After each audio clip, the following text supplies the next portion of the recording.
Karena nanti ada orang-orang yang tidak sadar sesungguhnya doanya sudah dijawab, tapi dia tidak menyadari itu.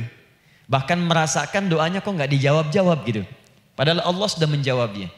Nah, seperti apa ukuran kita mengetahui bahwa doa kita telah terjawab, atau doa kita barangkali belum dijawab, atau tidak dijawab?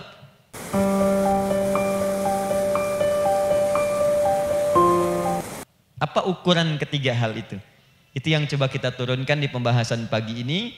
Mudah-mudahan dengan itu kita nanti akan lebih pandai bagaimana cara menyikapi doa dalam hidup, seperti apa doa dipanjatkan, kapan kita berdoa, dan kita tahu, oh ini hasil dari doa yang telah kita panjatkan. Karena waktu kita cukup singkat, tentang orang-orang yang dikabulkan doanya, yang tersebut dalam Al-Quran khususnya, dan sunnah-sunnah Rasulullah SAW. Kita akan bagi pembahasan kita ke dalam 3 bagian. Pertama, kenapa kita mesti berdoa? Di poin pertama. Pertama, kenapa kita mesti berdoa? Yang kedua, bagaimana cara berdoa yang baik, yang cepat dikabulkan oleh Allah Subhanahu wa taala. Jadi yang pertama, mengapa kita mesti berdoa? Esensi doa itu apa, kan? Yang kedua, bagaimana cara berdoa yang sekiranya cepat dikabulkan oleh Allah Subhanahu wa taala. Dan yang ketiga, kita akan melihat ukuran pengabulan doa. Seperti apa doa itu dikabulkan. Karena nanti ada orang-orang yang tidak sadar sesungguhnya doanya sudah dijawab, tapi dia tidak menyadari itu. Bahkan merasakan doanya kok nggak dijawab-jawab gitu. Padahal Allah sudah menjawabnya. Nah, seperti apa ukuran kita mengetahui bahwa doa kita telah terjawab, atau doa kita barangkali belum dijawab, atau tidak dijawab? Apa ukuran ketiga hal itu? Itu yang coba kita turunkan di pembahasan pagi ini. Mudah-mudahan dengan itu kita nanti akan lebih pandai bagaimana cara menyikapi doa dalam hidup, seperti apa doa dipanjatkan, kapan kita berdoa, dan kita tahu, oh ini hasil dari doa yang telah kita panjatkan. Sepakat sampai di sini? Baik ya, tinggal sepakat saja ya. Kan biasanya yang nerangkan saya, nulis saya, ngapus saya sampai selesai pula. Baik, ayo kita mulai. Bismillah. Mengapa kita mesti berdoa? Kita buka dulu ibu sekalian. Ya, yang di ruangan ini ataupun yang di bawah, semuanya insya Allah memiliki kemuliaan yang sama di hadapan Allah Subhanahu wa taala, sesuai dengan keikhlasannya. Ya, sesuai dengan keikhlasannya. Karena hadisnya umum sifatnya. Man salaka tariqan yaltamisu fihi ilma sahhalallahu lahu tariqan ilal jannah. Siapa yang menyiapkan dirinya menempuh perjalanan dan dia meniatkan ingin belajar pengetahuan agama walaupun sedikit, maka dia akan dapat balasan dari Allah. Minimal setiap langkahnya akan dicatat meringankan langkah dia ke surga nantinya. Ya, dan di situ tidak disebutkan khusus bagi yang di dalam ruangan masjid. Lantai 2 lagi misalnya. Tidak. Ya, jadi yang di sekitaran, yang di depan semua berdasarkan niatnya, ya. Berdasarkan niat dan kuantitas amalannya. Di kuantitas itu tambah. Mungkin ustadz belum datang, ibu ada yang berzikir, ada yang baca Al-Qur'an, ada yang istighfar, itu yang nambah pahala. Ya. Kalau yang pasang status, pasang kamera, ya itu saya nggak tahu. Ayo kita kembalikan sini. Pertama, Quran surah ke-7 ayat 172. Quran surah ke-7 Al-A'raf ayat 172. Kemudian setelah itu diperintahkan dalam Al-Quran surah ke-40 Ghafir ayat ke-60. Lalu kita praktekkan ini dalam keseharian kita. Saya beri contoh misalnya Quran surah ke-2 ayat ke yang paling banyak nih dibaca 201. Kadang-kadang misalnya Quran surah kedua ayat 286. Banyaklah. Quran surah ke-7 ayat 23 misalnya, dan seterusnya. Ini bagian pertama.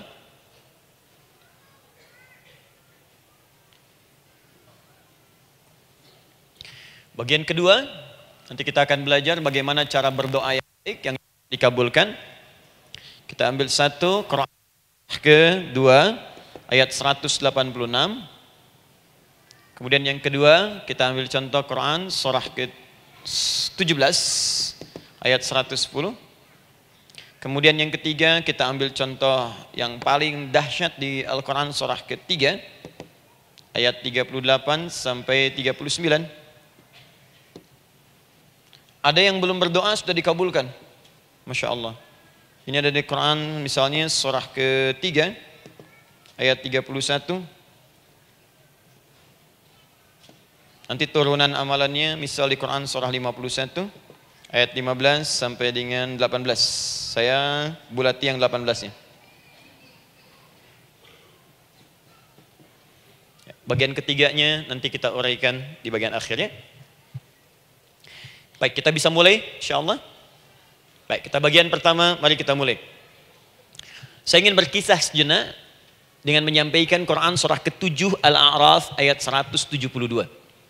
Allah berfirman, A'udzubillahi minasyaitonir rajim, wa idz akhadha rabbuka min bani adama min zuhurihim dzurriyyatahum wa ashhadahum ala anfusihim alastu bi rabbikum qalu bala syahidna. Ada ayatnya? Baik ya, di Quran surah ke-7 Al-A'raf ayat 172. Wa idz akhadha rabbuka min bani Adam. Kata Allah, dan ingatlah, pahamilah, pelajarilah, dalamilah. Teman-teman sekalian, ingat kalimat idz itu, idz dalam Al-Quran, termasuk dalam bahasa Arab, itu bukan sekedar mengingat. Idz itu bisa mengandung arti memahami dengan dalam. Menganalisis. Ya, memaknai itu idz. Jadi bukan sekedar mengingat. Bukankah ibu kalau mengingat sesuatu berusaha mendalaminya? Ya, kalau nggak percaya saya tanya begini. Coba ibu ingat kemarin jam 5 sore ada di mana? Bukankah sekarang sedang mendalami sesuatu? Sedang mencari memori jam 5 sore kemarin ada di mana? Setelah itu dihimpun jadi sesuatu lalu disampaikan dengan terstruktur, dengan rapi.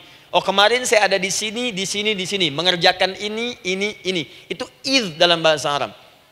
Kalau di Al-Quran ada kalimat idz, itu berarti bukan sekedar kita diminta mengingat, tapi juga merenung, mendalami, memahami dengan dalam. Paham insya Allah? Baik, sekarang perhatikan. Nanti kalau ibu baca Al-Quran, maksud saya, ibu bisa menerjemahkan sendiri dan memahami dengan baik. Ya, misal kalimat idz pertama dalam Al-Quran misal ditemukan di Quran surah kedua ayat 30. Wa idz qala rabbuka lil malaikati inni ja'ilun fil ardi khalifah. Idz akan ditemukan. Nah, sekarang ayat tentang korelasinya dengan doa, kita buka Quran surah ke-7 tadi ayat 172. Wa idz akhadha rabbuk, dan pahami ya kata Allah, renungkan ya, maknai dengan dalam. Ketika Allah menyampaikan, membuat komitmen dengan semua anak cucu Adam tanpa kecuali. Semuanya. Ingat kalau ditemukan kalimat Bani Adam. Bani Adam disebutkan 7 kali dalam Al-Quran. Ya. Berapa kali? 7 kali. Kalimat Bani Adam. Bani Adam. Ini menunjuk pada semua keturunan anak cucu Adam sampai selesai kehidupan. Ya, dari Nabi Adam alaihissalam, kemudian pasangannya Sayyidah Hawa alaihissalam, kemudian keduanya mulai berumah tangga, melahirkan keturunan. Diabadikan di Al-Quran surah keempat, ya, surah Ibu, ayat yang pertama. Ya ayyuhan nasu taqu rabbakumul ladzi khalaqakum min nafsin wahidah wa khalaqa minha zawjaha. Di situ kemudian ada Adam, zaujaha Hawa, ya. Wa batha minhuma rijalan katsiran wa nisaa. Dari situ turun keturunan laki-laki perempuan, laki-laki perempuan. Nanti menyebar, Bu, ya, menyebar. Ada yang ke Chicago, ada yang di Chicago, ada yang di Singaparna, ada yang di Singapura. Semua nyebar. Ya, di Sunda, dari Jawa sampai ke Sumatera, sampai Indonesia, sampai Nusantara, sampai Asia, Eropa, sedunia. Nanti penyebarannya disebutkan di Quran surah ke-49 ayat ke-13. Ya ayyuhan nasu inna khalaqnakum min dzakarin wa untha. Hai manusia, semua saya ciptakan ada 2 jenis. Kalau bukan laki-laki itu pasti perempuan. Jadi tidak ada yang ketiga. Ingat ya, kalau bukan laki-laki siapa? Perempuan. Jadi tidak ada misalnya, maaf, laki-laki yang keperempuan-perempuanan, yang gerakannya melambai, ya kata-katanya terlampau lembut misal, dan tidak ada pula perempuan yang perkasa, ya terlampau kuat misalnya, melampaui batas-batas standarnya. Jadi kalau bukan laki-laki pasti perempuan. Dua saja. Jadi kalau misalnya masih ada yang bingung, tentukan dirinya, ya, dan lihat fitrahnya. Lihat fitrahnya. Baik, kemudian waja'alnakum syu'uban wa qabaila. Kami tempatkan kalian mungkin beda-beda tempat. Syu'ub, beda tempat. Ya, ada yang misalnya RT, RW, kecamatan, beda kampung, beda negara, sampai seluruh dunia. Wa qabail, satu tempat itu sukunya bisa beda. Coba ibu lihat misalnya, ya, di daerah Sumatera saja ada berapa suku? Di Sunda paling banyak suku, gitu ya? Banyak sekali. Jadi bisa lain-lain, bisa beda-beda. Nah, lita'arafu, semua saling mengenal, silakan. Nah, ketika semua tadi ditempatkan di semua pelosok dunia, baik laki-laki, perempuan, dari anak keturunan Adam, itu semua anak keturunan Adamnya disebut dengan satu nama saja dalam Al-Quran, yaitu Bani Adam. Jadi kalau kita mau cari keturunan kita, sampai ke asal mula kita, dari kita sekarang, itu semua akan tersambung kepada Adam alaihissalam. Puncaknya akan ke sini. Ya. Dan tidak akan nyasar kemana-mana, Bu. Ya, ada sebagian manusia nasabnya tidak ingin ke Adam, inginnya bergeser, sehingga mengatakan manusia berasal dari monyet katanya. Ya. Ada yang berkata begitu. Ibu sampaikan saja kalau bapak dari monyet, silahkan saja, jangan ngajak-ngajak saya, gitu ya. Nah, jadi semua manusia itu pasti akan kembali ke sini, ya, ke Adam alaihissalam. Karena itu saya pernah sampaikan termasuk di sini di hadapan ibu semua, masih ingat? Mukjizat pertama Rasulullah sallallahu alaihi wasallam saat lahir ke muka bumi. Ingat, Nabi itu sebelum dilantik menjadi Rasul dalam usia 40 tahun, turun surah Al-Alaq, itu diberikan oleh Allah keistimewaan tanda-tanda kenabian. Apa di antara tandanya? Allah perjelas nasab keturunannya sampai Nabi Adam, padahal lahirnya itu ayahnya sudah wafat. Di lahir beliau, ayahnya wafat, tapi nasabnya diperjelas sampai Nabi Adam. Sehingga jelas, orang tidak bisa menyoal. Ini orang nggak jelas nih, ya. Kan suka ada begitu, Bu, ya. Tiba-tiba datang menerangkan sesuatu, siapa itu? Itu nggak jelas. Bahkan sekarang sering muncul statement, siapa sih ustadz itu? Itu ustadz nggak jelas. Ya. Nabi nggak bisa disoal, karena semuanya jelas. Nasabnya jelas, keturunannya jelas, kemuliaannya jelas, ilmunya jelas. Jadi kalau orang mau menyoal nggak punya peluang. Siapa kamu Muhammad? Saya jelas keturunannya. Muhammad SAW bin Abdullah, bin Abdul Muttalib, bin Hashim, bin Abdul Manaf, bin Qusay, bin Murrah, bin Kilab, bin Ka'ab, bin Ghalib, bin Fihir, bin Malik, bin Nadar, bin Kinana, bin Khuzaimah, bin Mudrika, bin Ilyas, bin Nizar, bin Mudar, bin Ma'ad, bin Adnan, bin Addi, bin Adri, bin Muqawwam, bin Nagur, bin Tarih, bin Ya'rub, bin Yasjub, bin Nabit, bin Ismail alaihissalam, bin Ibrahim alaihissalam, bin Azar atau bin Nakhur, bin Abir, bin Kinan, bin Arfakhshad, bin Sam, bin Nuh alaihissalam, bin Mikhlail, Matushala, bin Kinan, bin Anwas, bin bin Adam alaihissalam. Coba ulangi. Jelas. Jelas. Jadi orang nggak bisa nyoal, itu mukjizat, ya. Keistimewaan pertama sebelum Allah kemudian angkat menjadi nabi dan rasul di usia 40 tahun. Jadi kalau ibu ditanya, kamu jelas nggak? Jelas. Apa binnya? Bin Bani Adam. Itu bocoran dari Al-Quran. Ya, kalau ditanya keturunan siapa kamu? Adam. Tahu dari mana? Allah yang nyampaikan langsung. Apa kata Allah? Bani Adam. Jelas, ya? Baik. Jadi ini kembali kepada Adam alaihissalam. Nah, semua anak cucu Adam yang saya garis bawahi, sejak mulai terlahir itu sudah ada komitmen dari Allah dengan anak cucu Adam ini sebelum terlahir ke dunia. Sejak dalam kandungan. Jadi kalau ibu belajar hadis, misal, dulu saya pernah amanahkan kalau ibu mau belajar dasar-dasar, cari kitabnya Imam An-Nawawi yang Al-Arba'in An-Nawawiyah, 42 hadis. Hadis keempat, ya, paling kiri sebelah atas di kitabnya. Dari Abdullah bin Mas'ud radhiyallahu taala anhu, ya. Qala Nabi sallallahu alaihi wasallam bahwa shadiqul masduq. Nabi SAW pernah menyampaikan sedangkan beliau orang benar dan dibenarkan. Kapan perjanjian ini dibuat? Dalam usia kandungan 4 bulan. Dalam kandungan. Inna ahadakum yujma'u fi batni ummihi. Setiap kalian yang akan terlahir dari anak cucu Adam. Kecuali Adam, Bu ya. Ingat, kecuali Adam, kecuali Hawa. Karena ini asal mula manusia keduanya. Tapi keturunan Adam dan Hawa akan mengalami proses yang sama. Dikandung dulu ibundanya, kemudian terlahir. Adam tidak dikandung, ingat, Adam tidak ada bapak, Adam tidak ada ibu. Langsung diciptakan wujudnya oleh Allah Subhanahu wa taala dari bahan dasar yang sama dengan manusia.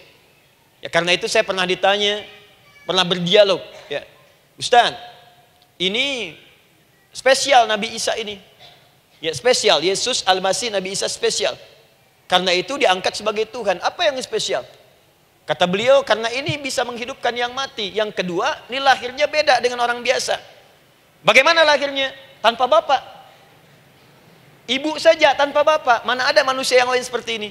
Saya bilang, Adam lebih spesial lagi. Lahir tanpa ibu, tanpa bapak. Kenapa nggak jadi Tuhan? Tapi kan Adam nggak bisa menghidupkan yang mati. Dengan izin Allah, maaf, Nabi Ibrahim lebih canggih lagi. Buka Quran surah kedua, ayat 260, paling kiri sebelah atas. Wa idh qala Ibrahim rabbi arini kaifa tuhyil mauta qala awalam tu'min qala bala walakin inna qalbi. Ketika Ibrahim bermohon kepada Rabbnya, ya Allah, tolong tunjukkan kepadaku bagaimana cara menghidupkan yang mati. Kata Allah, kamu masih nggak yakin? Kata Ibrahim, saya yakin-yakinnya. Cuma supaya hati saya tenang, buktikan kepada yang lain tentang kuasamu. Kata Allah, gampang. Lalu Allah berikan kemudian satu ketentuan sama persis dengan Nabi Isa. Cuman prosesnya lebih canggih. Kalau Nabi Isa, tepuk mayatnya, bangun, bicara. Nabi Ibrahim kata Allah, nih ambil burung, potong-potong dulu, dicincang dulu. Sudah dicincang kemudian, mayatnya disimpan, jasadnya di tempat bukit yang berbeda. Kalau sekarang potong burung, simpan di bukit satu, jasad yang kedua simpan di bukit B. Kepalanya simpan di bukit A, ekornya simpan di bukit B, badannya simpan di bukit C. Panggil dengan nama Allah. Thummat uhunna ya'tina kasa'ya. Panggil, bismillah, dengan nama Allah, hidup, hidup. Sama persis dengan Nabi Isa. Dengan nama Allah, biiznillah, hidup, hidup. Nabi Ibrahim, biiznillah, dengan nama Allah, hidup, hidup. Menyatu semuanya, jadi satu. Psst. Kalau Nabi Isa kemudian ada yang menduga sebagai Tuhan, kenapa Nabi Ibrahim tidak angkat jadi Tuhan? Paham ya? Nah, ini menunjukkan bahwa ada pola pemikiran yang harus dikembalikan supaya benar cara memahaminya. Jelas sampai sini?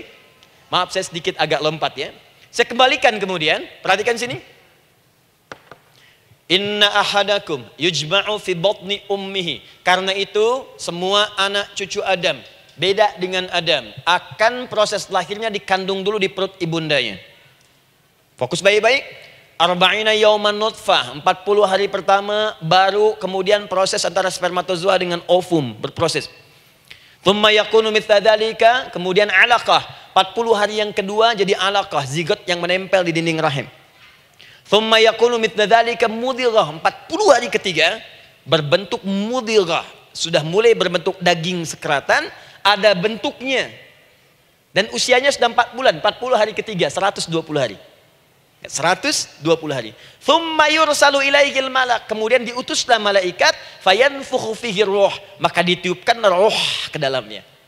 Jadi ingat, kalau di antara sini, di antara kita ada ibu misalnya yang tengah hamil, tengah mengandung, ingat baik-baik, atau keluarganya, kerabatnya, usia 4 bulan itu roh sudah ditiupkan.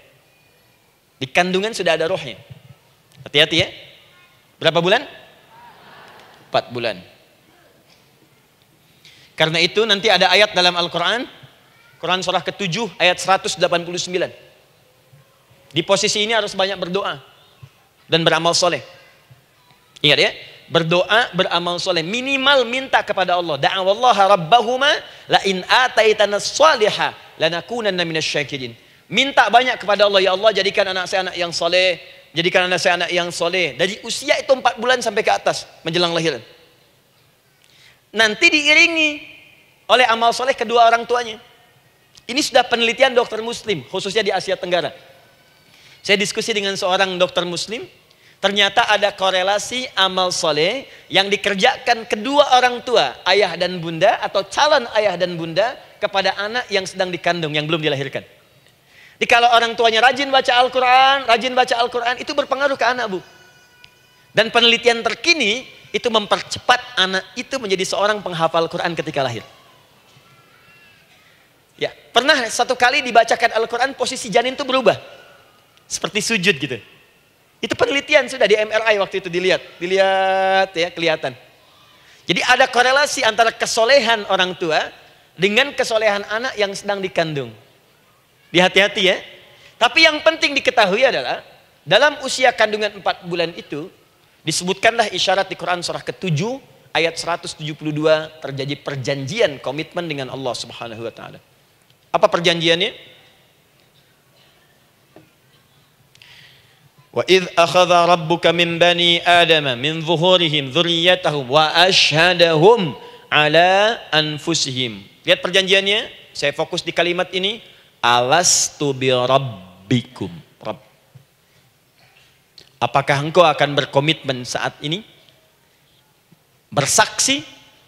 Karena kalimatnya bersaksi. Wa asyhadahum, dan mereka bersyahadat, bersaksi, komitmen. Di komitmennya menggunakan kata syahadat di sini. Karena itu nanti setiap bayi yang sudah terlahir dari rahim ibu manapun itu berada dalam keadaan suci karena sudah bersyahadat dalam perut ibundanya. Masih ingat hadis ini? Kullu mauludin yuladu 'alal fitrah. Setiap yang terlahir dari rahim perempuan manapun itu membawa fitrah. Apa di antara fitrah yang dimaksudkan itu? Fitrah keislaman, fitrah mengakui Allah sebagai Tuhan. Itu nanti ada di Quran surah ke-30 ayat ke-30, paling kanan sebelah atas. Quran surah 30 ayat 30.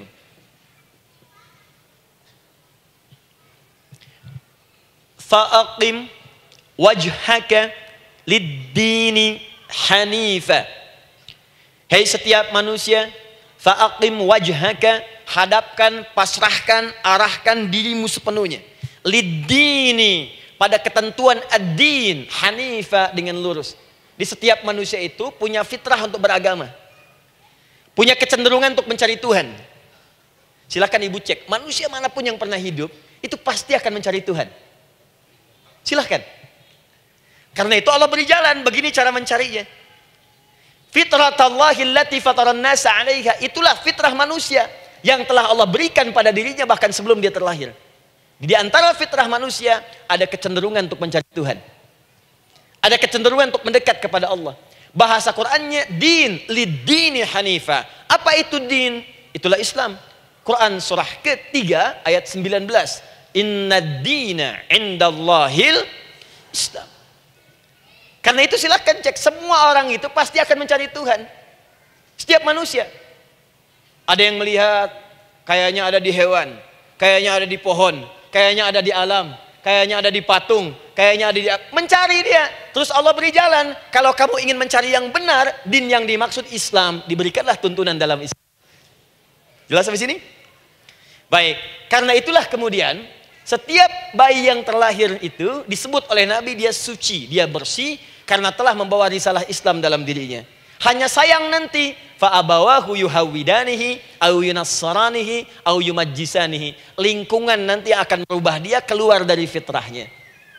Bisa dipengaruhi, tiba-tiba berubah misalnya keyakinan. Bisa karena kejadian tertentu dia jauh dari Allah Subhanahu wa taala. Dia muslim, cuman karena kondisi tertentu, pekerjaan menjauhkan dia dari Allah, lupa sholat. Telenovela menjauhkan dia dari Al-Quran. WhatsApp, Facebook, media sosial melupakan dia dari ibadah. Coba ibu, kalau online setiap hari berapa kali dengan media sosial? Ganti status. Online dengan Allah berapa kali dalam sehari? Coba hitung. Online dengan Allah yang paling maksimal kan sholat fardu 5 kali. Kalau 1 kali 5 menit kali 5 cuma 25 menit. 25 menit online dengan Allah. Berapa menit online dengan media sosial yang tidak nyata? Dan cita-cita masuk surga. Ayo sini. Nah, saya belum selesai. Jadi yang pertama, dalam perjanjian 4 bulan ini, pertama ada komitmen bersyahadat menuhankan Allah. Tapi yang kedua, ini yang dahsyat. Perhatikan kalimatnya, fokus.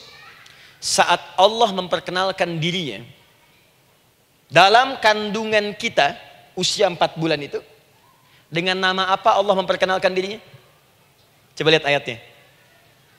Alastu bi rabbikum, dengan nama Rabb. Rabb. Rabb. Wa idh akhadha rabbuka Rabb min bani Adama dzurriyyatahum. Awas, wa asyhadahum ala anfusihim alastu bi rabbikum, dengan nama Rabb. Rabb. Nah, ibu sekalian, kata Rabb ini itu berasal dari kata ar-rububiyah. Ar-rububiyah yang berarti sifat merawat, memberikan semua kebutuhan. Saya ulang ya. Merawat, memberikan semua kebutuhan. Sudah? Menyayangi, memaafkan, mengasihi, mengampuni. Masya Allah. Merawat, memenuhi sebuah kebutuhan, menyayangi, memaafkan, mengampuni. Jadi semua hal yang terkait dengan perhatian ada pada kalimat Rabb. Sifatnya disebut dengan rububiyah. Zat yang memperhatikannya disebut dengan Rabb namanya. Rabbun. Baik. Pelan-pelan. Seakan-akan Allah ingin berkata begini. Hei, engkau buat perjanjian dengan saya sekarang. Engkau bersaksi, saya sebagai Tuhan. Siap bersaksi, menuhankan saya. Nanti ketika kamu lahir, apapun yang kamu butuhkan dalam kehidupan, aku akan berikan. Kamu akan saya rawat. Kalau sakit, kamu saya sembuhkan. Minta sesuatu yang kamu butuhkan, saya akan berikan. Kamu butuh sesuatu, saya akan hadir. Kamu salah minta maaf, saya maafkan. Kamu dosa minta ampun istighfar, saya ampuni. Kamu ingin sesuatu yang lebih baik, saya berikan. Pokoknya semua yang kamu inginkan selama engkau butuhkan dan itu baik, aku berikan. Kira-kira, maaf Bu ya, maaf sekali. Kalau ada yang nawarkan pada ibu, mau nggak ikut saya? Nanti sebuah kebutuhannya saya berikan. Kalau sakit saya berikan jaminan kesembuhannya. Kalau butuh sesuatu saya berikan. Kalau ingin ini itu selama butuh saya sampaikan. Kira-kira ibu nolak atau ikut? Baik. Ikutnya mikir dulu atau tidak? Tidak. Jangankan yang tinggi-tinggi Bu ya. Suami aja nawarkan. Mah mau nggak ikut papa? Papa nanti kasih handphone S10. Sama gelang nggak Pak? Ikut ya. Dan tanpa pikir. Dalam bahasa Arab, sesuatu yang disetujui tanpa difikirkan lagi, itu disebut bala namanya. Bala, sekali saja. Sekali, ya, tidak dua kali. Tidak ditambah, tidak dikurangi. Ingat, kalau Allah sudah sampaikan kalimat, jangan tambah, jangan kurangi. Ya. Bala, tidak ditambah nga, tidak disebutkan dua kali. Bala. Ya. Bala itu artinya siap. Ya. Tanpa pikir. Karena memang nggak ada yang dipikirkan lagi. Apa yang mau dipikirkan? Semua kebutuhan dikasih. Semua keinginan dikabulkan sepanjang baik. Kalau sakit ada jaminan disembuhkan, dikasihi, disayangi, salah dimaafkan. Ya kalau dosa diampuni, apalagi yang kurang, nggak ada aib, nggak ada yang kurang, sempurna semua. Kita katakan bala tanpa fikir. Karena itu, perhatikan, setiap kita kemudian ibu sekalian datang terlahir ke bumi, mengalami kehidupan. Fitrah kita setiap mendapatkan kebutuhan kita akan menyebut nama Allah Subhanahu wa taala dengan nama yang telah dijanjikan itu. Silakan ibu cek. Bukankah ibu ketika ada kesulitan memohon kepadanya? Ya Allah, tolong sembuhkan ya Allah. Ya Allah, lancarkan ya Allah. Ya Allah, sukseskan suami saya. Ya Allah, tenangkan kehidupan rumah tangga kami. Ya Allah, anugerahkan solusi. Ya Allah, sembuhkan ibu saya. Semua minta kan? Dan dahsyatnya ketika ibu memohon kepada Allah itu, ibu gunakan kalimat yang telah disepakati ketika Allah sampaikan kepada kita. Rabb, Rabb, Rabb. Perhatikan, kalau ibu berdoa, doa apa paling favorit?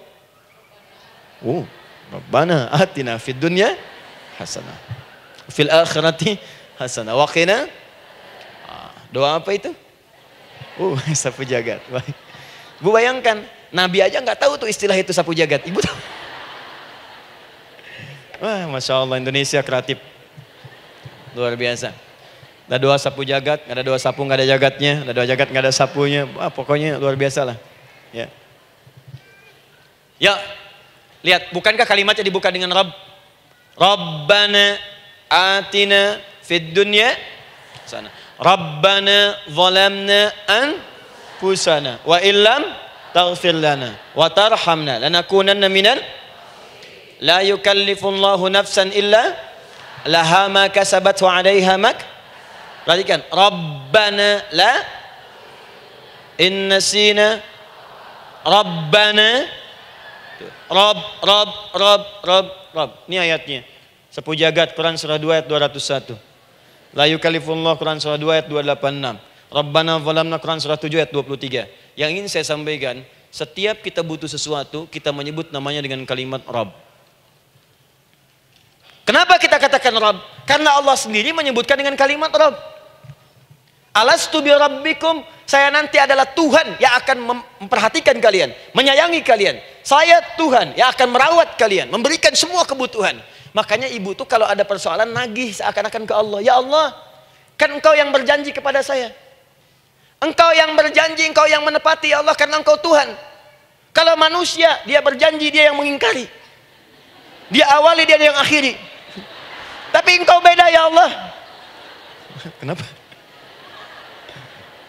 Engkau berjanji, engkau yang menepati. Quran surah ketiga ayat 9. Innallaha la yukhliful mi'ad. Engkau yang berjanji, engkau yang menepati. Engkaulah awal dan akhir dari semua hal. Engkau mengatakan saya Rabb yang akan memberikan semua kebutuhan. Sekarang saya butuh ya Allah.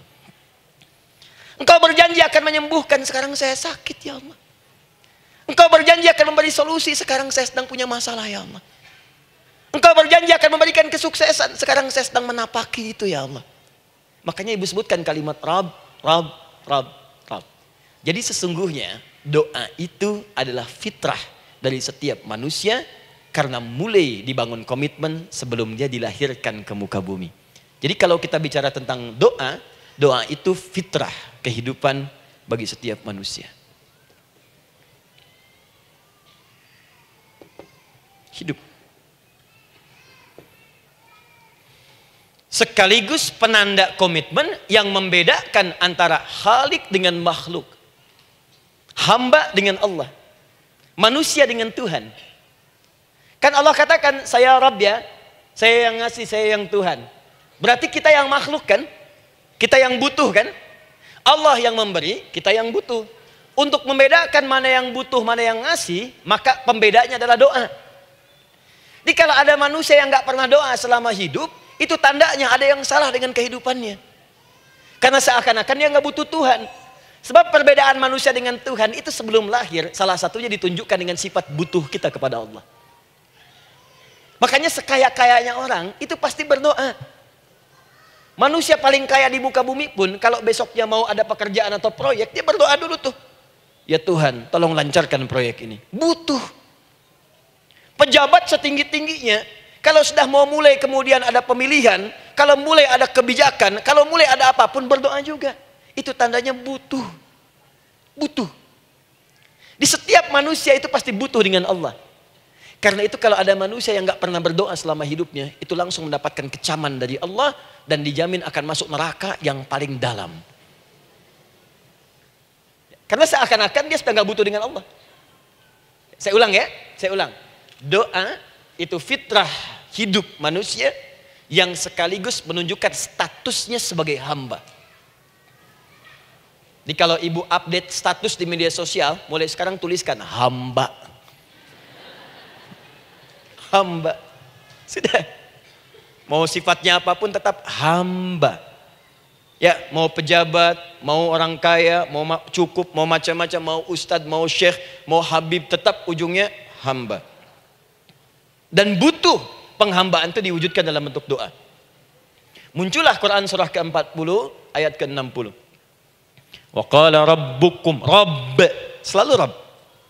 Wa qala rabbukum ud'uni astajib lakum. Innal ladzina yastakbiruna an ibadati. Awas, sayadkhuluna jahannama dakhirin. Allahu akbar.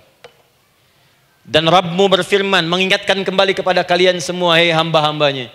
Kalau ada kebutuhan, Kalau ada masalah, kalau ada permintaan, kata Allah, ayo doa sama saya. Minta. Kan kita sudah bikin perjanjian. Makanya Allah katakan kalau punya masalah, Bu, berdoa. Bukan mengeluh. Kalau punya persoalan, Bu, berdoa. Bukan bikin status. Rasanya aku tidak sanggup. Ditulis di Facebook. Apain? Terus kalimat Allahnya pun jelas. Minta kepadaku, bukan mengeluhkannya. Kamu tidak seperti yang aku kira. Nungguin komen. Sambil masak, celing ada satu. Ece kunaon.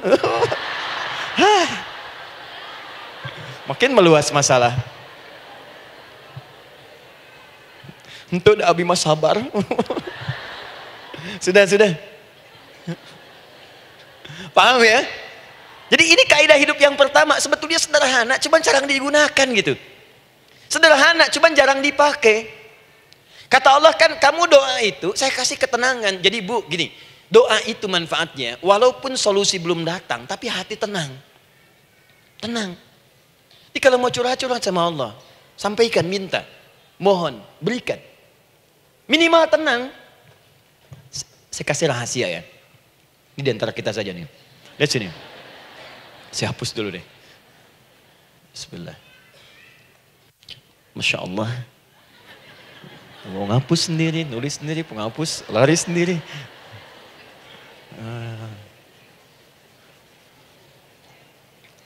Bismillah. Oh ini ada dua ya. Sini. Baik. Buka Quran surat 7 ayat 205. Quran surat 7 ayat 205. Doa itu disebut zikir di ayat itu. Jadi kalau ibu sedang berdoa, itu sedang berzikir. Wadhkur rabbaka fi nafsika tadarruan wa khifatan wa dunal jahri minal qaul. Ada ayatnya? Oke. Pakai Rabb lagi kan? Wadhkur rabbaka. Kalau engkau punya masalah, kata Allah, sekecil apapun. Di rumah tangga kah, di kantor kah, kehidupan sosial kah. Kata Allah, ayo sebut, minta kepada Allah. Berdoa. Doa disebut dengan zikir. Zikir itu semua kegiatan yang membuat kita ingat Allah. Zikir. Baca Quran, zikir.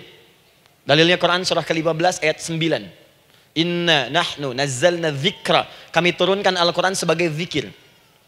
Menghafal Quran, zikir. Quran surah 54 ayat 17, ayat 22, ayat 32, ayat 40. Walaqad yassarnal Qur'ana lidzikri. Kami akan mudahkan Al-Quran untuk diingat, dihafalkan. Zikir, sebagai zikir kepada Allah. Ibu selepas sholat, baca subhanallah, alhamdulillah, Allahu Akbar, zikir. Quran surah keempat, ayat 103. فَإِذَا قَضَيْتُمُ الصَّلَاةَ فَاذْكُرُوا اللَّهَ. Maka jika anda telah tuntas mengerjakan sholat, segera berzikir kepada Allah. Sholat sendiri, zikir. Quran surah ke-20, ayat ke-14. Innani anallahu la ilaha illa ana fa'budni wa aqimis salata lidzikri. Saya Allah, kata Allah. Tidak ada Tuhan selain saya. Sembah saya. Bagaimana menyembah Allah? Tunaikan salat sebagai zikir kepada Allah. Zikir.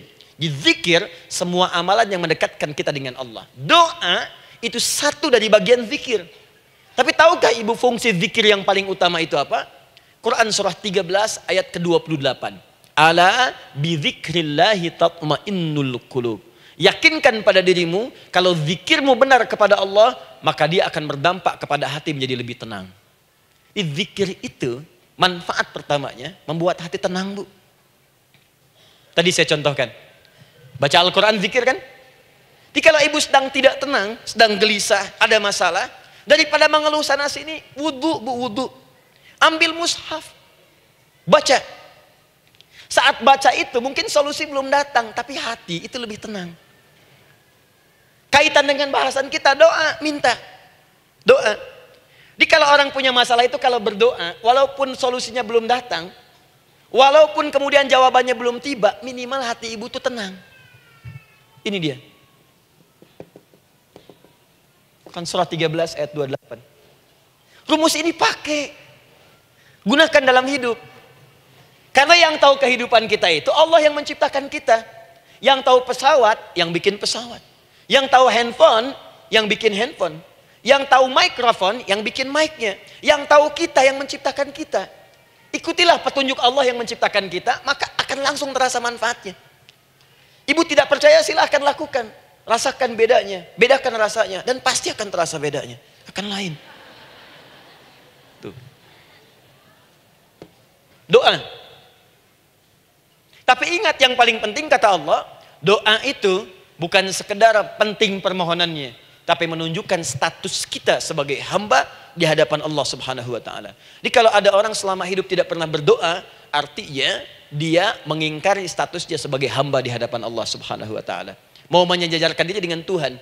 Kan yang tidak pernah meminta itu Tuhan. Allah yang memberikan. Kalau manusia beda pasti minta. Artinya kalau ada manusia nggak pernah minta, seakan-akan bahasa halusnya, kamu ini ngaku jadi Tuhan. Saya tempatkan kau di neraka jahanam yang paling bawah. Jahanam itu bu, belum masuk saja sudah terasa. Terasa. Buka ibu Quran surah misalnya ke-40 Ghafir tuh. Ya, ayat 45 sampai dengan 47-nya. Sebelumnya lagi, lihat Quran surah ke-8, ayat ke-50. Itu penghuni neraka bu, yang bukan jahanam saja. Penghuni neraka, itu kalau mau meninggal, itu dipukulin dulu malaikat. Depan belakangnya. Ayo, kamu keluar. Lama amat keluarnya rohnya katanya. Takut, karena nggak punya bekal. Kan maaf ya, kaidah mengatakan orang nggak punya bekal itu takut pulang. Apalagi orang merasa salah. Anak ibu berbuat kesalahan, mau pulang takut kan? Takut. Jadi kalau ada anak takut pulang, salah dia. Salah. Kemana anak nggak pulang-pulang, pasti ada yang salah karena nggak berani pulang. Jangankan salah, nggak punya bekal saja, malu pulang. Lihat ibu waktu Ramadan usai, mau mudik, Idul Fitri. Kan pada mudik kan? Kenapa mau mudik dan senang mudik? Karena punya bekal bu. Dikumpul-kumpulkan tuh selama 11 bulan. Untuk 1 bulan saja. Itu pun paling berapa hari. Kumpulin. Terus telepon keluarga. Insya Allah aku pulang hari ini. Wah senang semuanya. Padahal mudiknya cuma pakai motor bu. Motornya bebek, bekalnya singa. Serius saya, motor bebek bekal singa. Ada kardus belakangnya. Tulisin. Terus tambah pelepah pisang buat begini. Belakangnya ditulisin, aku pulang sayang. Jalan mudik. Terus yang di rumah kan senang nerimanya. Kenapa? Karena ada yang pulang dan bawa bekal. Saya pernah tanya pada seseorang, kenapa anda nggak mudik? Nggak ada bekal Ustadz, nggak ada bekal, malu pulang. Kebayang nggak saat pulang menghadap Allah nggak punya bekal? Malu pulang, apalagi punya banyak salah. Jadi nggak mau keluar rohnya. Malaikatnya geram, dipukulin sama malaikat. Pukul depannya, kamu ini cepat keluar. Keluar. Malu pulang. Tapi kalau punya bekal enak. Dan yang nyambut langsung malaikat. Bahkan nanti ada satu amalan saat dikerjakan. Itu orang ini sudah masuk surga. Tapi semua malaikat di semua pintu surga yang 8 itu datang mengunjungi dia mengucapkan selamat. Itu ada di Quran surah 13 ayat 24. Salamun alaikum bima sabartum fa ni'ma uqbaddar. Selamat ya saat di dunia sabar mencari bekal. Dan ini bekal terbaik yang kamu dapatkan, silahkan nikmati surga yang kamu rindukan itu. Ini nikmatnya tempat yang pernah nanti kamu kunjungi. Dan tinggal abadi di situ. Yang nyambut malaikat. Bayangkan semua malaikat bu. Semua malaikat dari pintu surga datang nyambut dia. Wah Masya Allah, malaikat Jibril, Israfil, malaikat maut. Maaf ya, dicabut kemarin. Biasa, selamat. Dunia aja kalau ada yang nyambut senang kan? Rumah dicat, datang, sambut depan rumah, semua hidangan ada, Masya Allah. Bahkan yang tidak ada jadi ada.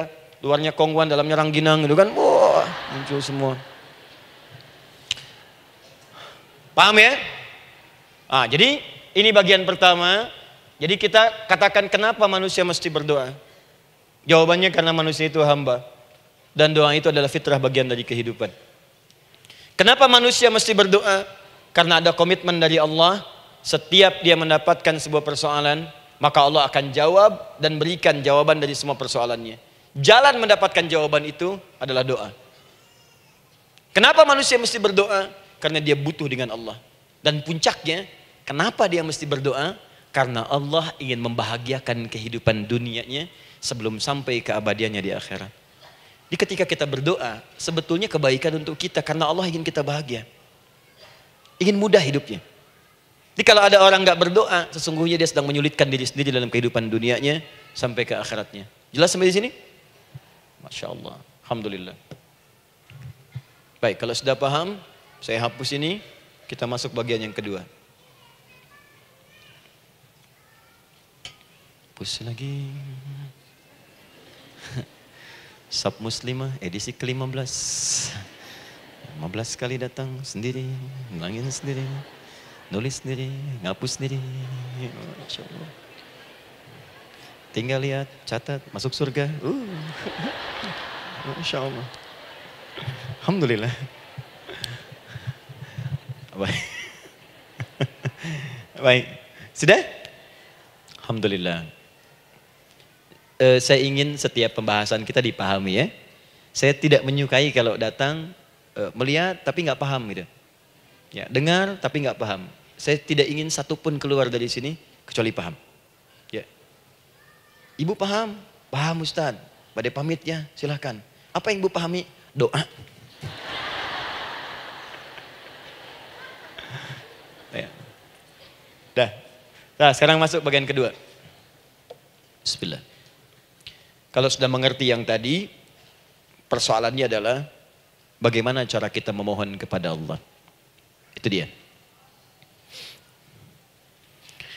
Bagaimana cara kita meminta? Kata Allah, kamu kalau punya masalah, minta. Ya Allah, caranya bagaimana? Karena sesuatu yang dikerjakan tanpa ilmu dan tidak tahu caranya, itu bisa keliru. Hidup itu menyembah Allah tidak cukup dengan iman, Bu. Mesti pakai ilmu. Iman saja sekalipun kuat tanpa ilmu, itu bisa salah. Kuat ingin mendekat kepada Allah. Ya Allah, aku ingin ibadah, kuat. Saya punya kawan dulu di pesantren. Tahun kedua, dia sudah berubah. Ya, tadinya orang tuanya melihat anaknya Masya Allah, tiba-tiba ada perubahan, senang ibadah Bu. Malam-malam dia bangun, ini kisah nyata, saya alami sendiri. Masya Allah, saya senang sekali. Kita saling doakan, dia bangun malam tahajud. Bangun jam 2, Anda bayangkan. Yang sebelumnya menjelang subuh atau apa. Ini malam Jumat lagi, malam libur. Malam libur biasanya santri itu kebanyakan ada yang keluar, ada yang main, ada yang macam-macam. Ini dia malam tahajud. Jam 2 bangun. Saya bahagia sekali. Udah bangun, sholat, selesai. Cuman pas waktu mau subuh, kok saya lihat tidur. Saya bangunkan kan. Fulan, bangun. Oh iya, katanya. Iya, oh mungkin nanti mau nyusul. Saya pikir istirahat dulu. Saya ke masjid lah. Udah ke masjid dah selesai. Kita diskusi di masjid selesai. Semua pulang saya jam 7. Saya lihat masih tidur juga. Barangkali dia sudah tadi sholat mungkin di kamar. Nggak sempat ke masjid karena capek. Tapi saya lihat kok posisinya nggak berubah. Di situ juga. Akhirnya setengah jam saya tunggu. Saya bangunkan. Bangun. Bangun. Kenapa Adi katanya? Saya kira antum belum sholat subuh ya. Adi gimana sih? Kan udah saya jama dengan tahajud tadi. Udah saya jama dengan tahajud. Jadi memang kekuatan imannya lagi tinggi, cuman ilmunya kosong. Ini yang bahaya. Besok-besok kalau orang kayak gini sholat subuh bisa 4 rakaat. Ya. Karena itu berdoa penting, cuma kita mesti tahu caranya. Yuk kita mulai bagian pertama. Quran surah kedua ayat 186, paling kiri sebelah bawah. Sudah? Wa idza sa'alaka ibadi anni fa inni qarib. Fokus. Kata Allah, kalau hamba-hambaku Muhammad SAW bertanya kepadamu, minta petunjuk untuk mencari-cari aku. Tuh Bu, coba lihat. Ayat doa dibuka lagi dengan kalimat hamba. Untuk menegaskan status kita. Jadi kalau ditanya, kita siapa di hadapan Allah? Makanya nggak usah sombong. Jangan sombong karena kita cuma hamba. Karena itu ketika Korun sombong, Korun tuh manusia terkaya yang pernah hidup di bumi. Hartanya Bu, ini saya kasih bocoran sedikit, kunci berangkasnya saja, kemana-mana itu suka dibawa, dipikul paling sedikitnya 8 bodyguard, cuman bawa kunci berangkas saja begini. Di Korun pengen ngasih tahu, kalau ada yang pengen nyuri di tempat saya silahkan aja, ini aja bodyguard saya ngangkat kuncinya susah. Korun. Jadi kalau Anda tidak sekaya Korun, jangan ikutan sombong, telat. telat, gak ada kerjaan, sudah ada yang lebih kaya. Ya, dan apa yang terjadi? Fakhosabna, kata Allah, kami telan, likuifasi, telan oleh bumi semua, dengan kekayaannya semua habis. Jadi ketika ada seseorang yang lupa dengan statusnya sebagai hamba, maka Allah akan memberikan pelajaran kepadanya untuk taubat. Kalau nggak mau taubat juga, telan habis untuk menunjukkan kamu tuh bukan Tuhan, saya Tuhannya. Maka jangan ikutan sombong. Kalau ada yang baru punya Ferrari, Lamborghini, Lamborghini, ya, wow, bikin rame di jalan, cuman nggak update status, kasih tahu, maaf mas, telat. Itu gambaran hidup. Dan ingat, setiap dibuka dengan kalimat permohonan, itu kalimatnya hamba. Hambaku, hambaku, hambaku. Termasuk mau minta taubat, hamba. Quran surah 39 ayat 53. Qul ya ibadiyalladzina asrafu ala anfusihim la taqnatu min rahmatillah. Katakan Muhammad pada hambaku yang merasa banyak dosa, pengen berdoa minta taubat. Kata Allah, hamba. Saya terima taubatnya, hamba. Ini ya. Ini pun adab yang pertama dari Al-Quran. Adab yang pertama, kalau kita ingin berdoa dan doa itu cepat ingin dikabulkan, maka berdoalah dengan cara menghamba di hadapan Allah Subhanahu wa taala. Jangan merasa tinggi.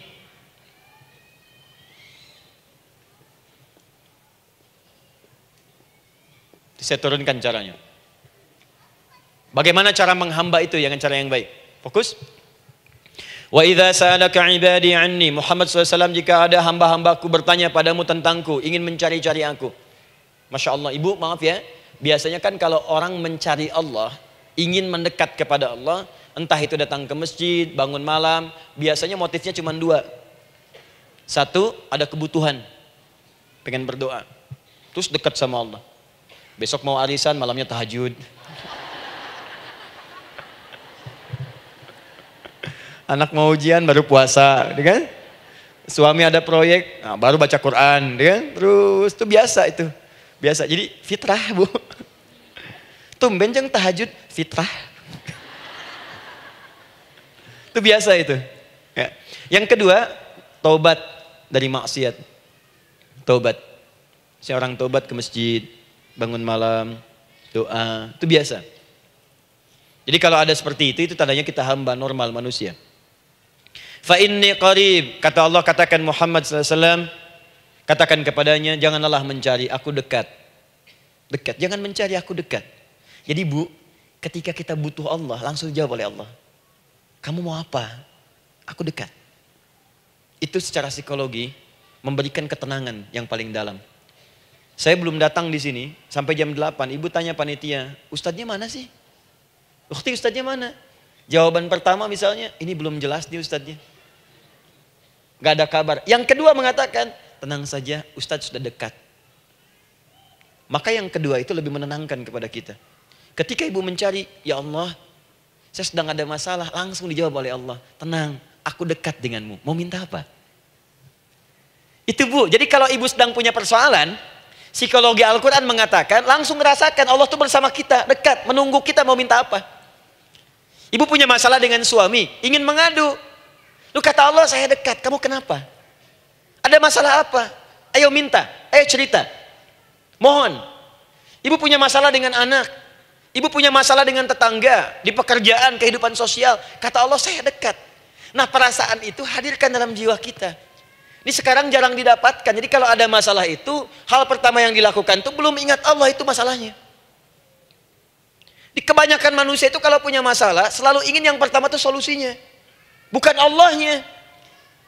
Kan pemilik solusinya Allah. Jadi kalau kita ingat pada yang memiliki, maka apapun yang kita minta akan diberikan. Bahkan ada orang yang saking ingatnya dengan Allah, sebelum minta sudah dikabulkan. Itu yang dahsyat. Nah, sekarang setelah kita paham tentang kedekatan ini, kemudian kita praktekkan. Jadi bu ya, maaf ya, ketika ibu punya masalah apapun, yang pertama diingat Allah. Allah, Engkau telah berjanji, Engkau pasti akan tepati. Ya Allah, sekarang aku ada persoalan. Nah, sekarang teruskan ayatnya. Ujibu da'watad da'i idza da'an. Ujiba.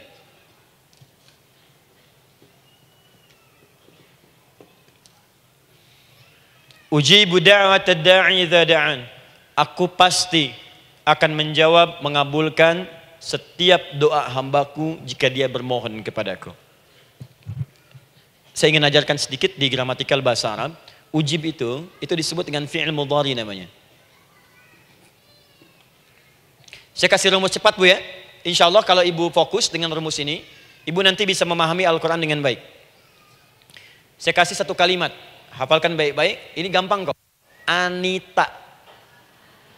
Ya, Anita. Sudah? Anita. Baik. Hamzah, nun, ya, ta. Satukan Anita. Kalau di dalam kalimat ibu baca Al-Quran, di depannya ada huruf hamzah ini, atau nun, atau ya, atau ta, maka itu rumus mudhari namanya. Gak usah dihafalkan mudharinya, ya, gak usah dihafalkan sampai bikin misalnya satu ungkapan Anita istrinya pamudhari, gak usah, gak ada kerjaan, ya, gak usah dihafal. Saya hanya ingin tunjukkan pemahaman. Kalau ada bentuk seperti ini punya 3 makna. Kalau dalam bahasa Inggris itu disebut present, ya, continuous, dan future. Present, continuous, and future. Sekarang, terus, sampai kapanpun. Sekarang, terus berlangsung, continuous, and future. Sampai kapanpun di masa depan. Ini bentuknya disingkat dengan rumus ini, Anita. Di dalam konteks pengabulan doa, kata Allah, ketika saya akan kabulkan. Kalau kamu punya masalah, kamu berdoa, saya akan kabulkan. Nah, kalimat Allah saya akan kabulkan ini bentuknya menggunakan mudhari. Ada hamzah di depannya, ujib. Artinya apa? Kalau ibu sekarang berdoa, saya akan kabulkan, kata Allah. Terus kamu berdoa, saya akan jawab. Nanti pun punya masalah di masa depan, kamu berdoa, saya jawab juga. Jadi artinya tidak ada doa yang sia-sia. Semua doa, ingat, sepanjang kita butuhkan, pasti Allah berikan. Doa itu, sepanjang kita butuhkan, pasti akan dijawab.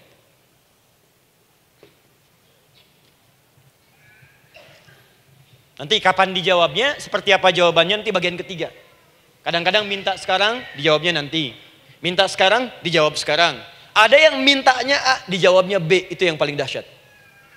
Ya. Jadi kalau saya tanya, kalau kita berdoa, dijawab tidak oleh Allah? Ya, itu janji Allah. Setiap orang berdoa, pasti dijawab.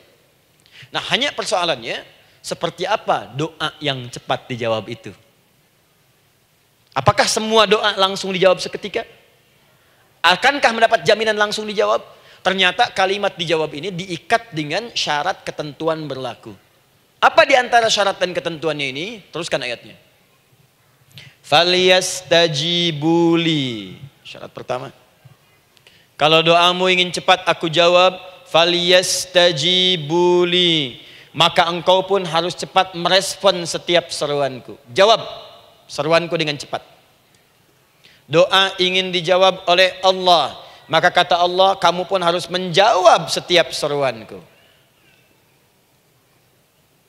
Jawab seruan Allah.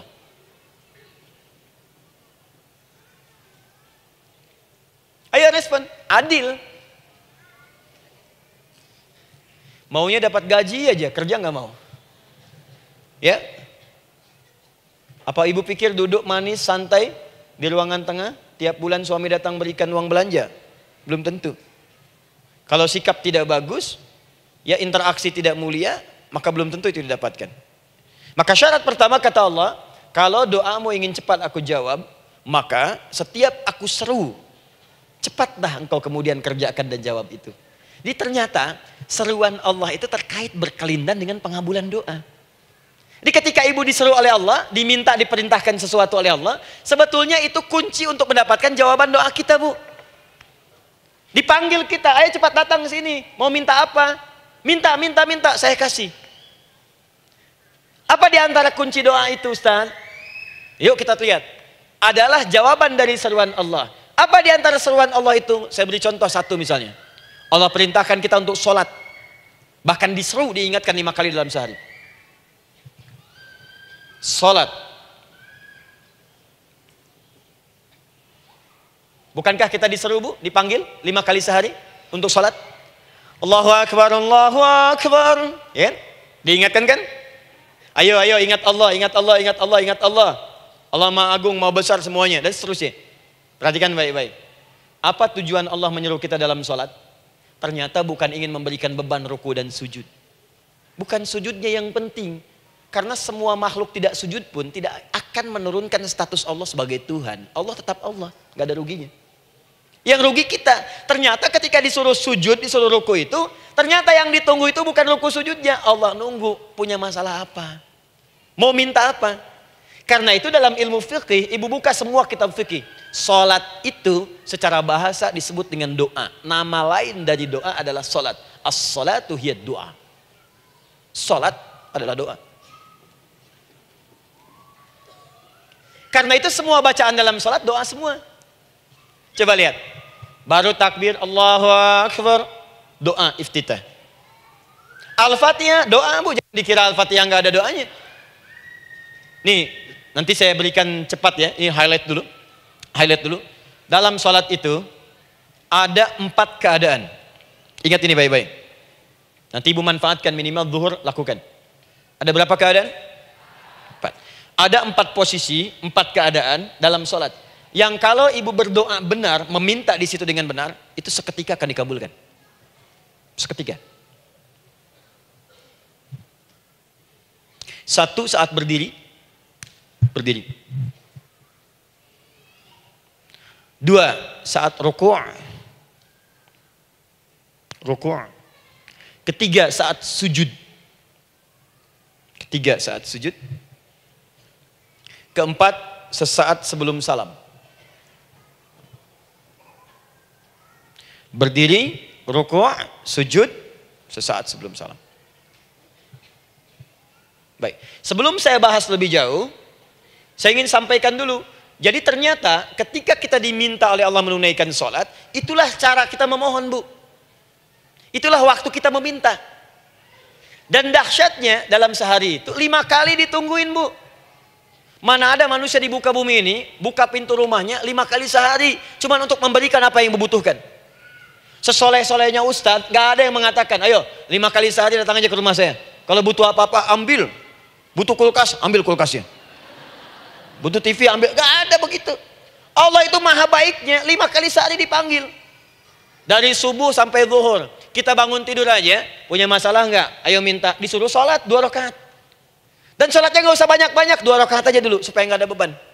Itu pun kadang-kadang masih lupa berapa rakaat kita sholat. Ya.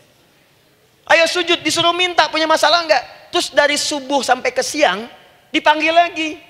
Punya masalah lagi nggak? Disuruh zuhur 4 rakaat. Karena waktunya cukup panjang, suruh 4. Ayo minta, minta. Ada masalah apa? Minta sujud kita. Minta mohon. Dari zuhur ke asar ditanya lagi, ada masalah nggak? Panggil lagi. Ke maghrib sampai ke isya sebelum tidur, supaya tidurmu enak, masalah nggak ada, tenang, nikmat, nyaman istirahatnya. Ada masalah nggak? Disuruh sholat lagi. Jadi kalau orang paham sholat itu kunci kebahagiaan, dia akan senang menunaikan sholat. Makanya ketika ibu bertanya, kenapa saya sholat? Dijawab oleh muadzin, hayya 'alas shalah, ayo sholat. Kenapa sih sholat? Hayya 'alal falah. Yuk bahagia. Ayo tenang. Yuk dapatkan apa yang kamu inginkan. Falah.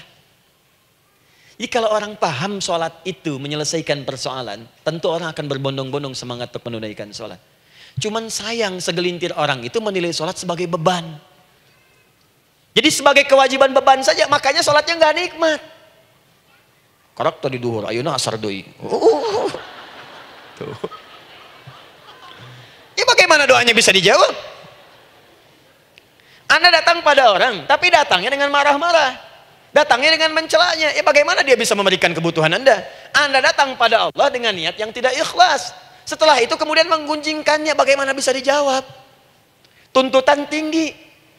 Tapi datang tidak membawa prestasi, ya bagaimana bisa diberi? Catat tuh, bikin status. Paham ya? Nah ini bagian pertama. Jadi cara pertama, respon kata Allah, seruan Allah. Rumus pertama sholat. Nah sekarang saya ajarkan lagi. Ini belum selesai nih Bu. Ini panjang bahasannya nih. Sampai jam berapa kita?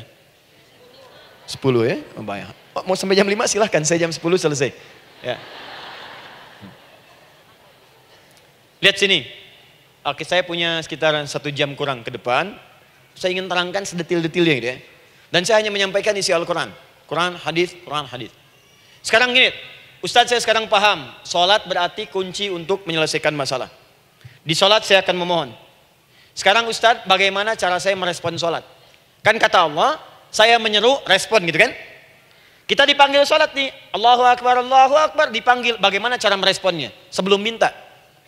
Awas, ibu ingin datang mengajukan proposal. Datang kepada wali kota, datang kepada gubernur, datang kepada presiden, datang kepada menteri sebelumnya. Bukankah ibu mempersiapkan diri?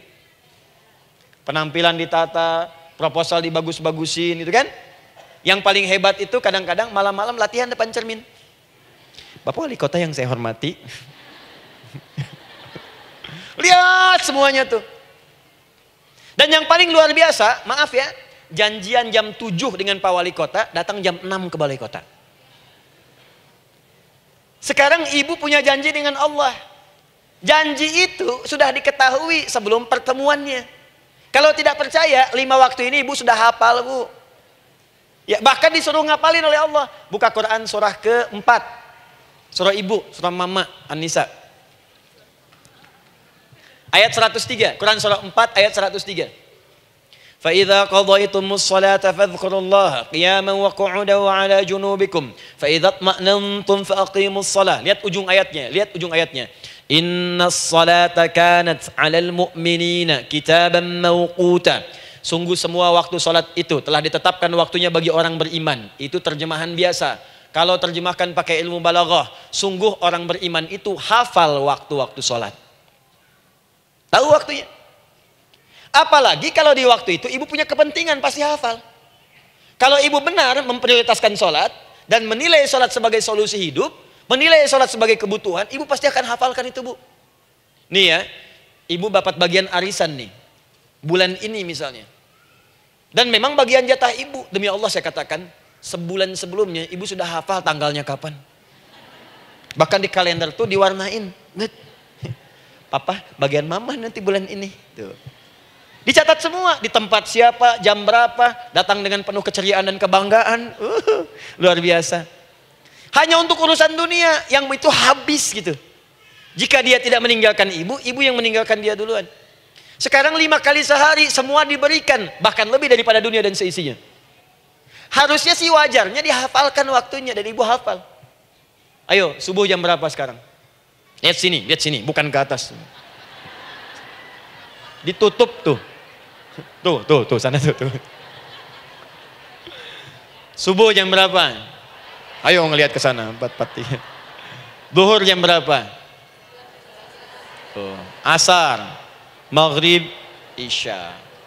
Itu kan kunci ibadah. Dan kunci ijabah, kunci ibadah, kunci ijabah. Di situ ada pengabulannya. Ini gimana mau minta, waktu permintaannya aja nggak hafal. Gimana mau bermohon, datangnya aja telat.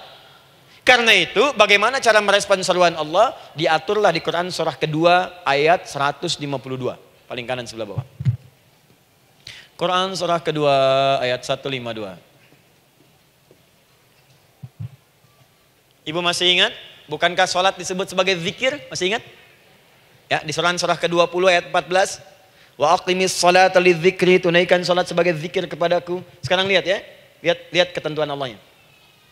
Kalau ibu dipanggil untuk sholat, dipanggil untuk zikir, cepat respon. Ibu cepat respon, Allah pun akan cepat merespon permintaan ibu. Lihat kalimatnya. Fadhkuruni adzkurkum. Fadhkuruni adzkurkum. Kalian mengingat saya, maka saya pun akan ingat dengan kalian. Kalian zikir kepada saya, ingat saya, kata Allah, maka saya pun akan ingat kalian. Di antara makna zikir, salat. Kalau ibu salat mengingat Allah dengan cepat, maka Allah pun akan cepat mengingat kita. Contoh.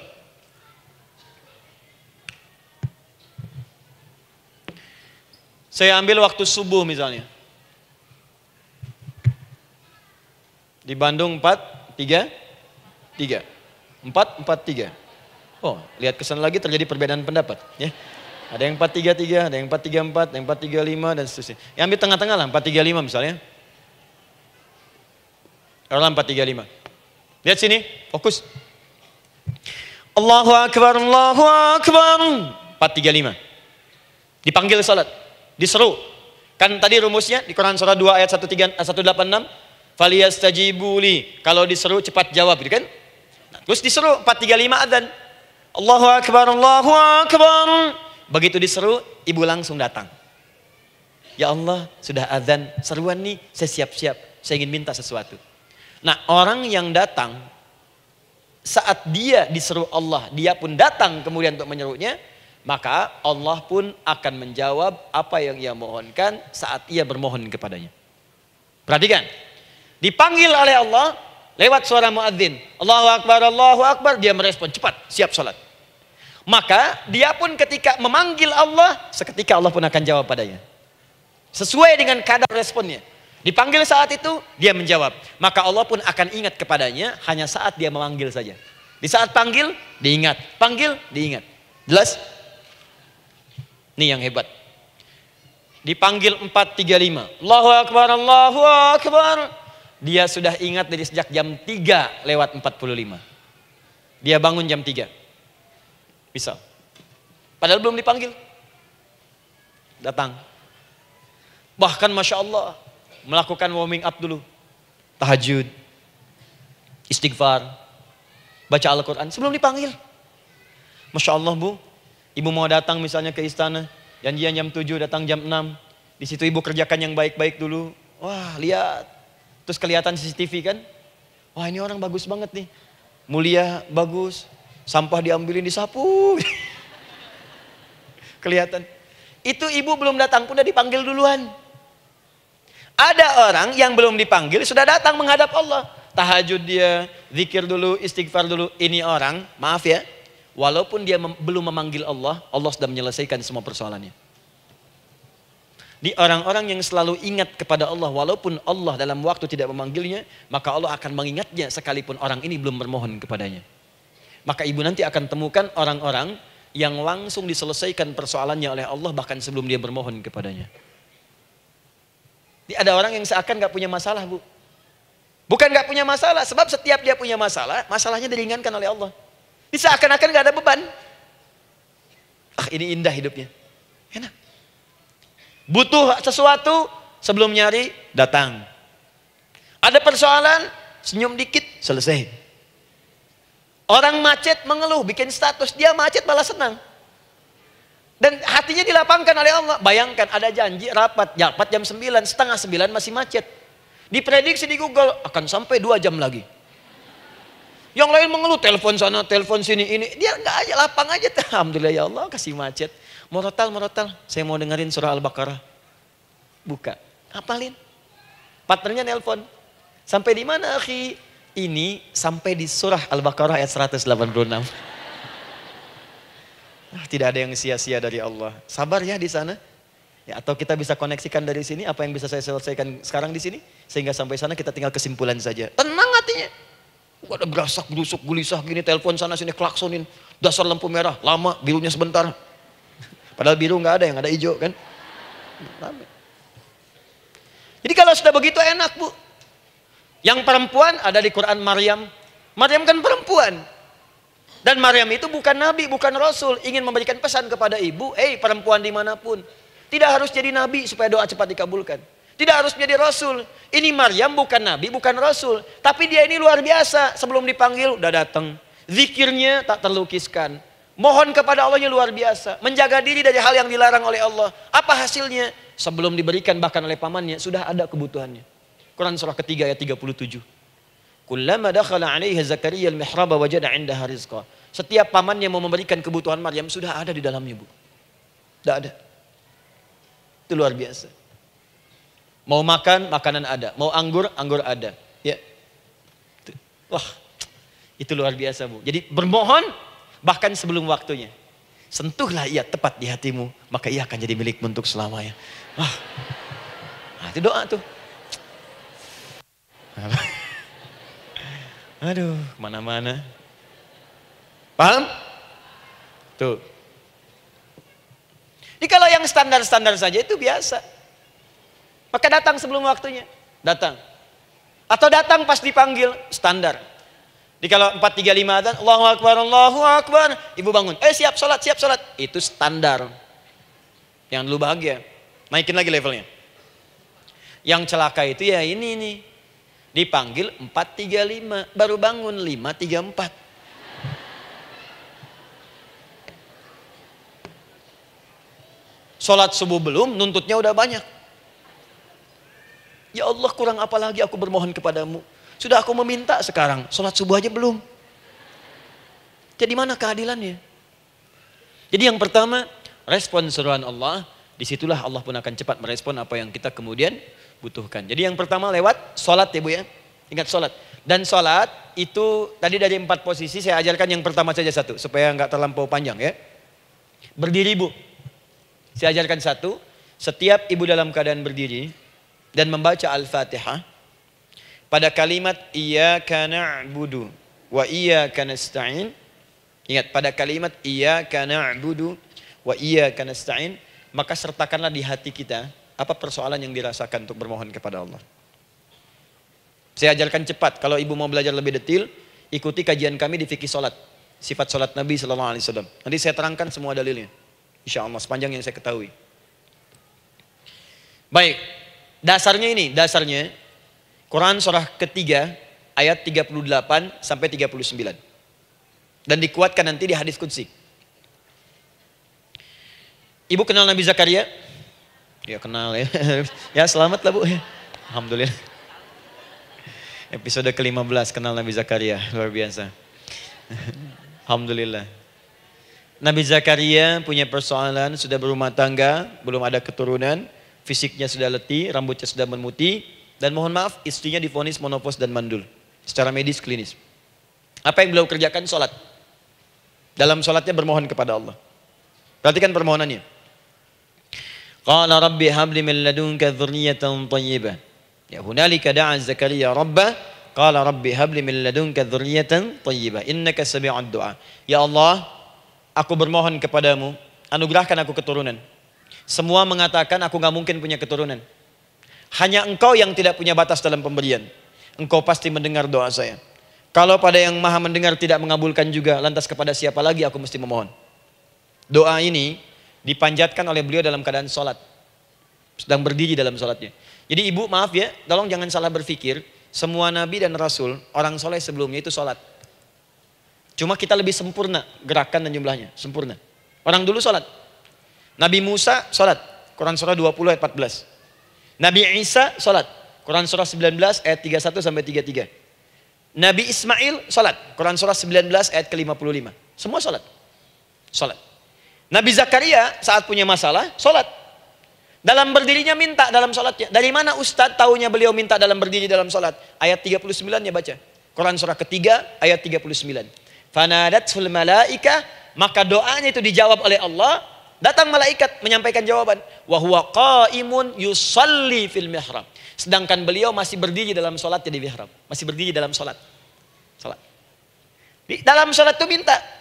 Makanya semua bacaan sholat itu permintaan isinya. Dan dikabulkan oleh Allah. Anallaha yubashshiruka bi Yahya. Allah kasih kabar gembira, engkau akan punya anak, langsung namanya dari Allah Yahya. Artinya hidup yang mustahil menurut manusia. Lahir dari rahim seorang perempuan yang divonis menopause dan mandul menurut medis. Kata Allah tidak ada yang mustahil bagiku. Lahir dan hidup dia, Yahya. Kapan terjadinya? Sedang sholat. Kapan saat sholatnya? Berdiri. Nah yang paling menarik Bu, umatnya Nabi Muhammad SAW ditunggu oleh Allah 5 kali dalam sehari. Dan dimintakan sebelum sholat untuk menyiapkan permohonannya. Maka turunlah Quran surah kedua ayat ke-45. Ibu lihat ayatnya. Wasta'inu bis-sabri was-salah.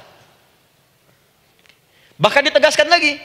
Di Quran surah kedua ayat 153. Paling kanan sebelah bawah. Ya ayyuhalladzina amanu ista'inu bis-sabri was-salah. Yang pertama nggak pakai panggilan iman. Wasta'inu, kata Allah, hey, kalau kamu punya masalah, jangan mengeluh, jangan berkeluh kesah, jangan terlampau banyak gelisah, cepat siapkan dirimu untuk menunaikan sholat. Siapkan permohonanmu, minta kepada aku lewat sholat. Kalau belum yakin, disebutkan imannya. Ya ayyuhalladzina amanu, hey orang-orang yang masih merasa punya iman, katanya punya iman. Jadi kalau ibu nggak mau minta lewat sholat, dipertanyakan imannya. Kamu punya iman nggak? Kata Allah, yakin nggak dengan saya? Kalau punya masalah jangan mengeluh. Datang pada saya minta. Lewat sholat, saya panggil sholat minta. Kalau masih merasa punya iman. Tuh, iman kita tuh dipertaruhkan di situ. Nah sekarang, saya berikan rumus bahasanya. Allah memanggil kita dengan bentuk jama, perintah jama. Wasta'inu, wasta'inu. Itu bentuk perintah. Wasta'inu, bentuk perintah.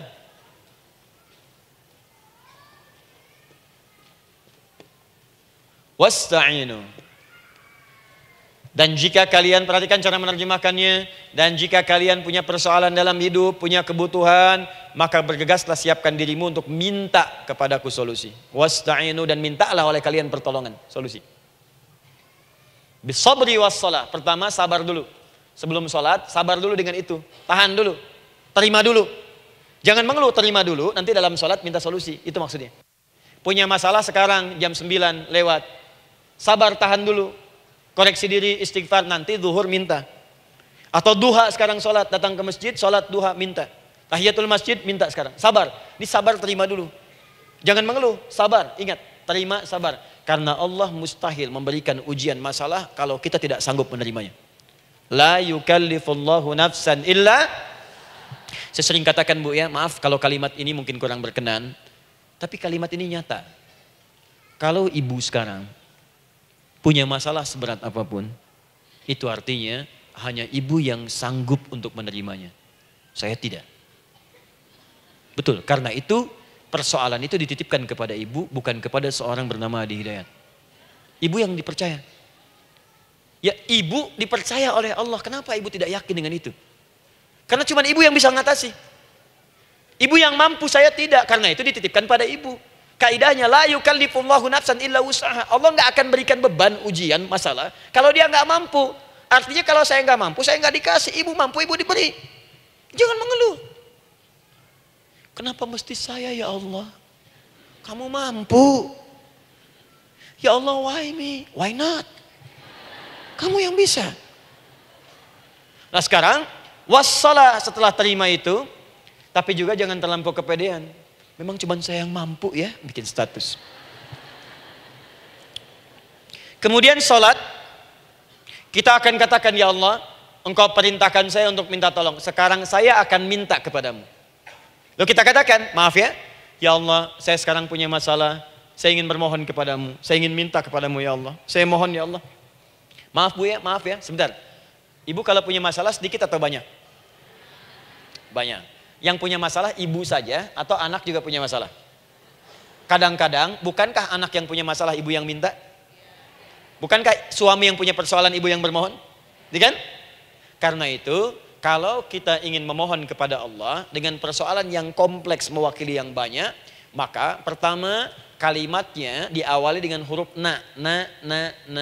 Berarti kami, kita, semua. Jelas ya? Nah, ibu ingin robah kalimatnya minta tolong. Kata Allah, minta kepadaku pertolongan. Wasta'inu. Ibu ingin robah menjadi bentuk permintaan. Rubah kalimatnya menjadi nasta'in. Nasta'in. Nasta'in.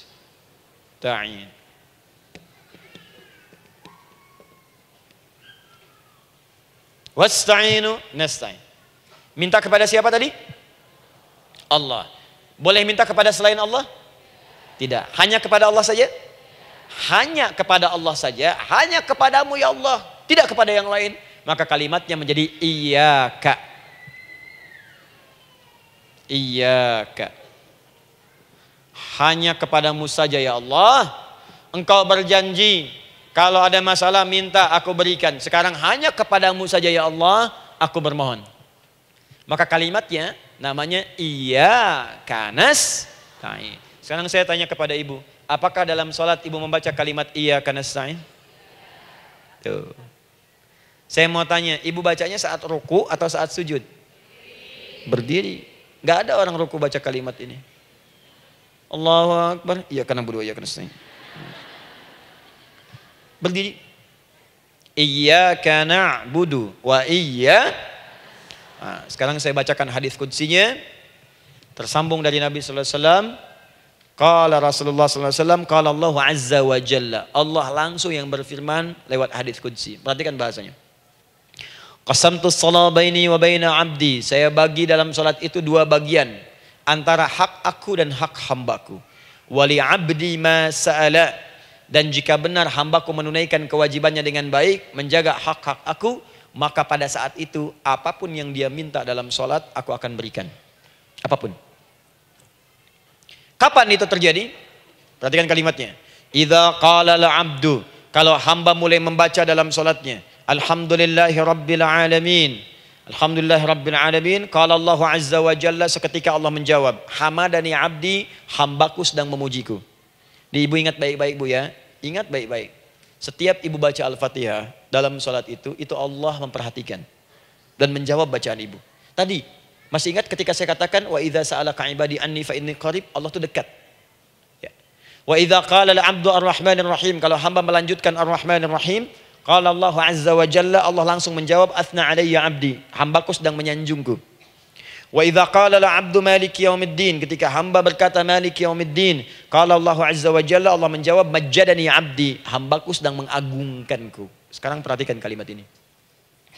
Wa idza qala al-'abdu, jika seorang hamba berkata, iyyaka na'budu wa iyyaka nasta'in, ya Allah, sekarang hamba salat ibadah atas perintahmu.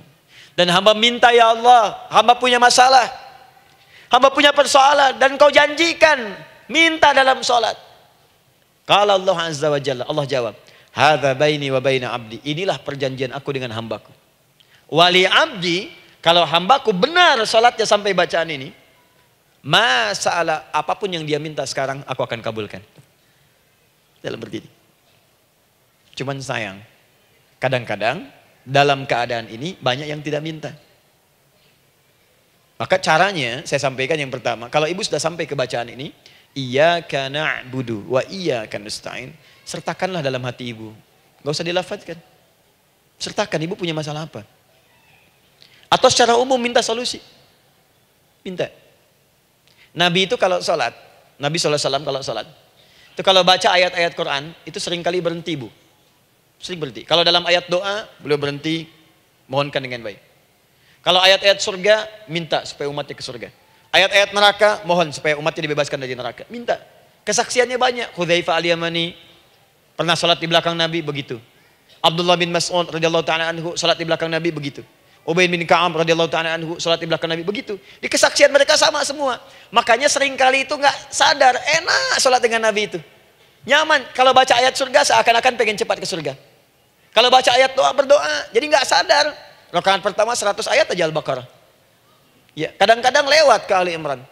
Pernah rekornya 5 juz 4 halaman, An-Nisa ayat 176 baru berhenti. Ya walaupun besoknya nggak pada ikutan lagi. Ya. Karena merasa ini kapan rukunya gitu. Sekarang atau nanti, sekarang atau nanti. Tapi enak. Nah saya ajarkan satu hal. Kalau kita sampai pada bacaan Al-Fatihah tadi, jeda sejenak Bu, rasakan itu, minta. Minta. Setelah itu Allah ajarkan satu lafaz. Kalau lafaz ini benar dibacakan oleh ibu, benar dibacakan, maka seketika doa akan dijawab. Langsung dikabulkan. Apa bacaan itu? Nanti dalam pelajaran selanjutnya kita akan bahas ya, insya Allah. Masih ada waktu? Oh ya, kalau masih kita bahas ya. Masih. Ada sesi mau jawab pertanyaan dulu, diskusi dulu, atau saya teruskan sebentar? Teruskan ya. Baik, kalau kita sampai jam 10, saya jeda sampai ke 9.45. Jadi 15 menitnya kita bisa diskusi ya. Baik. Apa lafaz yang kita bisa mohonkan? Teruskan ayatnya. Ihdinas siratal mustaqim.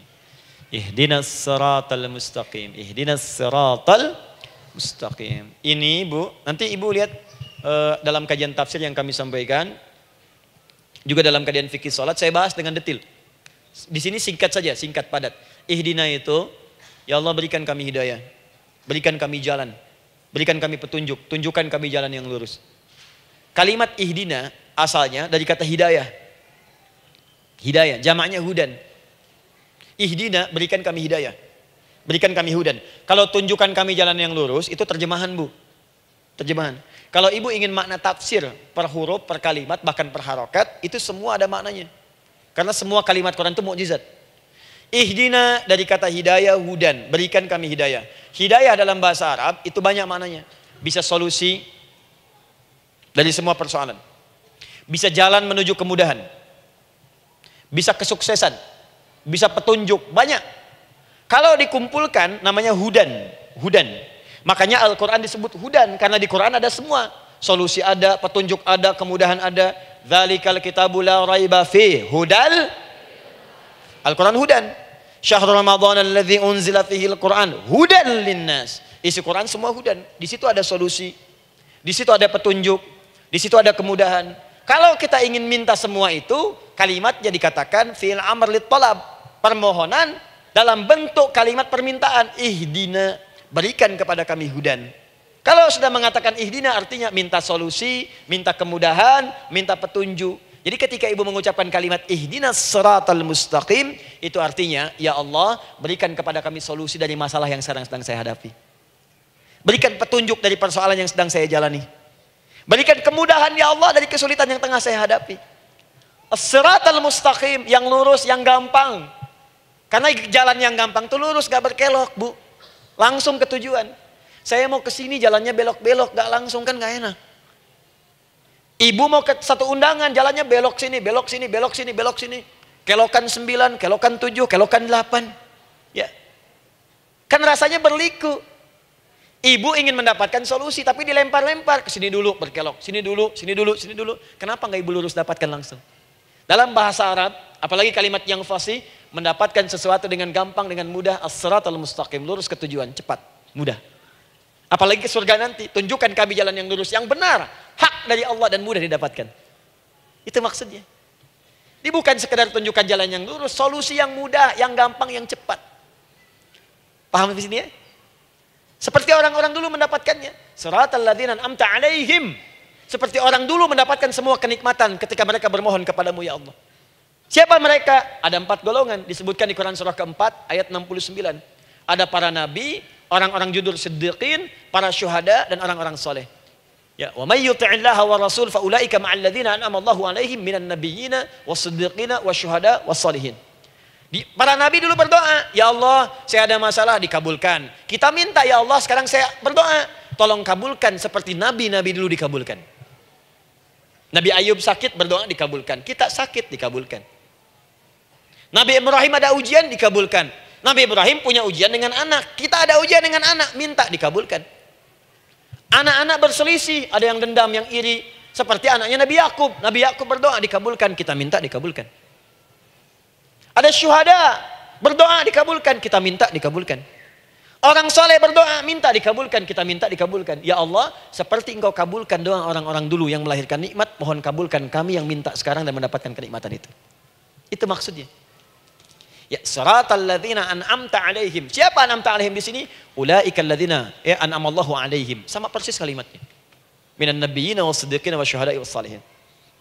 Ini jangan diartikan sebatas terjemahan. Walaupun di musim haji sekarang itu bisa dipakai. Saya tugas 2010 di Mekah. Ada jemaah kesasar, lupa maktab. Kemudian ingin balik, nggak tahu jalan. Dia ketemu askar. Askar nggak bisa bahasa Indonesia, dia nggak bisa bahasa Arab. Tapi dia hafal Al-Fatihah. Datang kepada askar, dia tunjukkan gelangnya. Pak, ihdinas siratal mustaqim. Tunjukkan saya jalan yang lurus. Ikutin gelang. Askar nggak bisa bahasa Indonesia. Dikasih bahasa Arab gak paham-paham. Tapi askar ini pun cerdas. Dia tunjuk, dia lihat gelangnya. Oh, maktab sana. Siratal ladzina an'amta 'alaihim ghairil maghdubi 'alaihim waladdallin. Lurus, jangan belok-belok. Kalau belok nanti engkau tersesat atau dicaci maki orang. Maghdub ya dicela orang. Dhalin tersesat, kan? Jangan dicela, jangan sesat, lurus. Tapi kalau dalam berdoa dalam sholat minta di hati hadirkan. Jelas ya? Nah itu posisi pertama. Jadi pertama minta lewat sholat. Yang kedua cepat rajin istighfar Bu. Saya cepat ya, rajin istighfar. Saya ada 7 menit lagi. Ibu rajin istighfar. Astaghfirullah, astaghfirullah, astaghfirullah, astaghfirullah. Itu yang paling singkat. Astaghfirullahaladzim, astaghfirullahaladzim, astaghfirullahaladzim. Itu yang menengah. Astaghfirullahaladzim alladzi la ilaha illa huwal hayyul qayyum wa natubu ilaihi. Astaghfirullahaladzim alladzi la ilaha illa huwal hayyul qayyum wa natubu ilaihi. Astaghfirullahaladzim alladzi la ilaha illa huwal hayyul qayyum wa natubu ilaihi. Itu yang cukup panjang. Ibu rajin istighfar. Orang yang rajin istighfar itu diantara yang disebutkan dalam riwayat-riwayat adalah orang-orang yang cepat dijawab doanya. Hanya dengan istighfarnya. Jadi dia tuh punya keinginan, dia nggak katakan. Jadi keinginan di benaknya dia, terus dia istighfar. Astagfirullah, astagfirullah, astagfirullah. Itu kalau benar rajin istighfar, seketika dikabulkan. Cepat. Ada seorang yang hidup, ini tukang roti. Di zaman Imam Ahmad bin Hanbal. Saya pernah kisahkan ini di beberapa keadaan. Orang ini, itu ahli istighfar. Jadi maaf ya Bu ya, bukan istighfarnya pas ada keperluan aja, bukan. Ada ta'lim Ustaz Adi, sab pertama, astagfirullah, astagfirullah, astagfirullah. Bukan. Besok ada arisan, astagfirullah, astagfirullah. Bukan. Jadi bukan ada keperluan, istighfar bukan. Orang ini membiasa istighfar. Jadi setiap mengerjakan apapun dia istighfar. Mau minum, bismillah, astagfirullah, astagfirullah. Dia setiap buka adonan, astagfirullah, astagfirullah. Nah satu ketika, Imam Ahmad itu nggak tahu kenapa, pengen datang ke daerah itu. Ya kalau misalnya ibu tinggal di Cicahem, misalnya kan Imam Ahmad tiba-tiba pengen ke Cicahem aja. Terus karena lelah, mampir ke masjid. Istirahat di dalam masjid.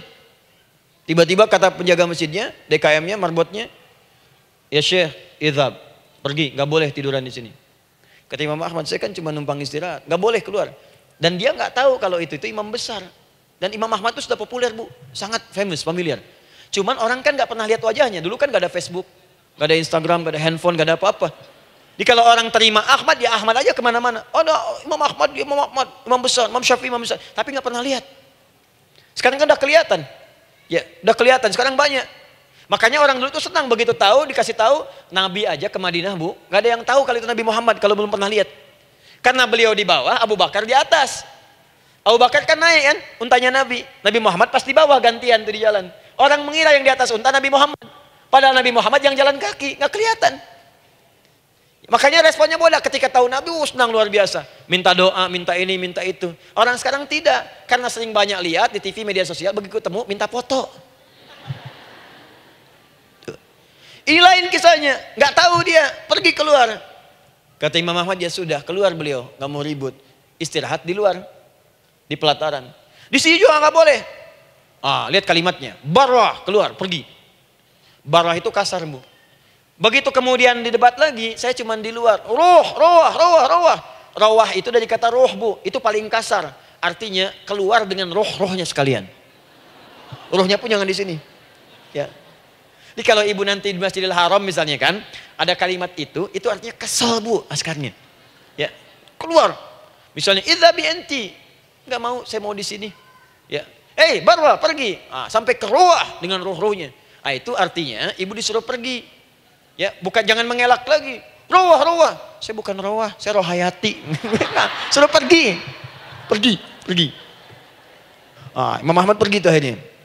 Pergi, di jalan kelihatan ada tukang roti tadi. Begitu kelihatan capek lah dipanggil, Syekh, kayaknya lelah istirahat di sini. Dan tukang roti pun nggak tahu kali itu Imam Ahmad. Begitu istirahat, duduk, kelihatan Imam Ahmad setiap buka adonan, astagfirullah. Bikin lagi astagfirullah. Imam Ahmad tahu faidah itu. Tapi ingin menguji tukang roti ini, ditanya. Ya akhi, kamu ini kenapa setiap Anda menanam adonan itu, tepung itu, Anda mengucapkan istighfar, astagfirullah. Perhatikan jawabannya. Wallahi demi Allah, tidak pernah saya beristighfar dalam setiap aktivitas saya, kecuali Allah selalu mengabulkan doa yang saya mohonkan. Di setiap minta, astagfirullah, itu dikabulkan. Cuman satu yang sampai sekarang belum terkabul. Apa itu kata Imam Ahmad? Saya ini selalu bermohon kepada Allah, ya Allah, mohon sebelum saya wafat atau setelah ia wafat, pertemukan saya ya Allah dengan Imam Ahmad bin Hanbal. Sebelum saya yang wafat atau wafat Imam Ahmad. Kata Imam Ahmad, astagfirullah. Allahu Akbar. Itu mungkin yang memperjalankan saya kemari. Tiba-tiba pengen ke sini, sampai diusir keluar dari rumah Allah dari masjid, sampai di sini karena istighfar Anda. Sayalah Imam Ahmad bin Hanbal. Astagfirullah, astagfirullah, astagfirullah. Imam Ahmad ke situ datang. Tolong jangan lakukan pada saya.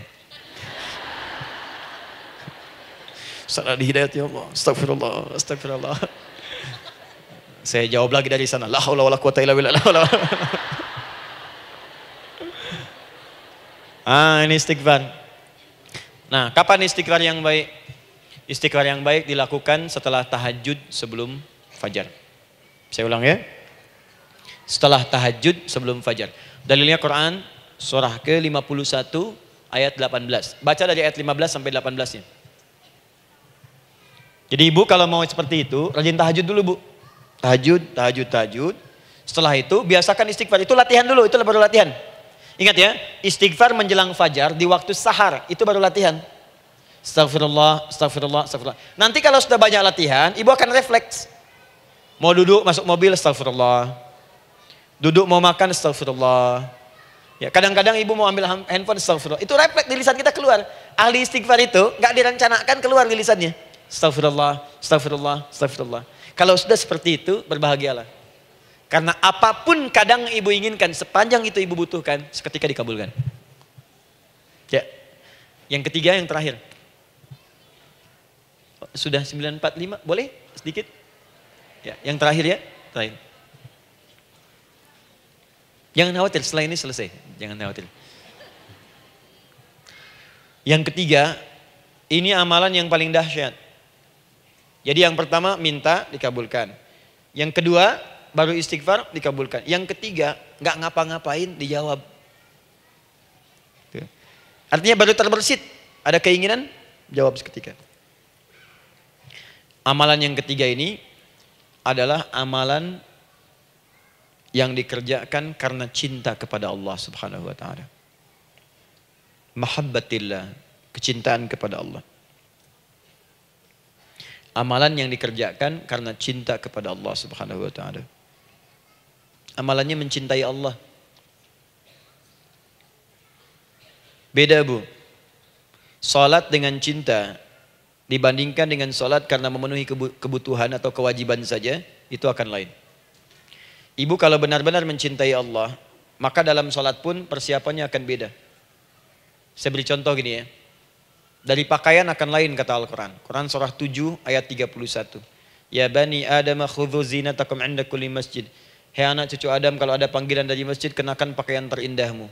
Di orang-orang yang mencintai Allah saat akan sholat, dia akan perhatikan dari pakaiannya. Jauhkan dari yang haram. Terus cari yang paling baik yang dia kenakan. Gak akan sembarangan. Kalau ibu pakai mukena juga cari mukena yang paling indah. Bukan karena pengen dilihat orang. Karena ingin Allah menyaksikan sholat ibu dalam keadaan yang sempurna.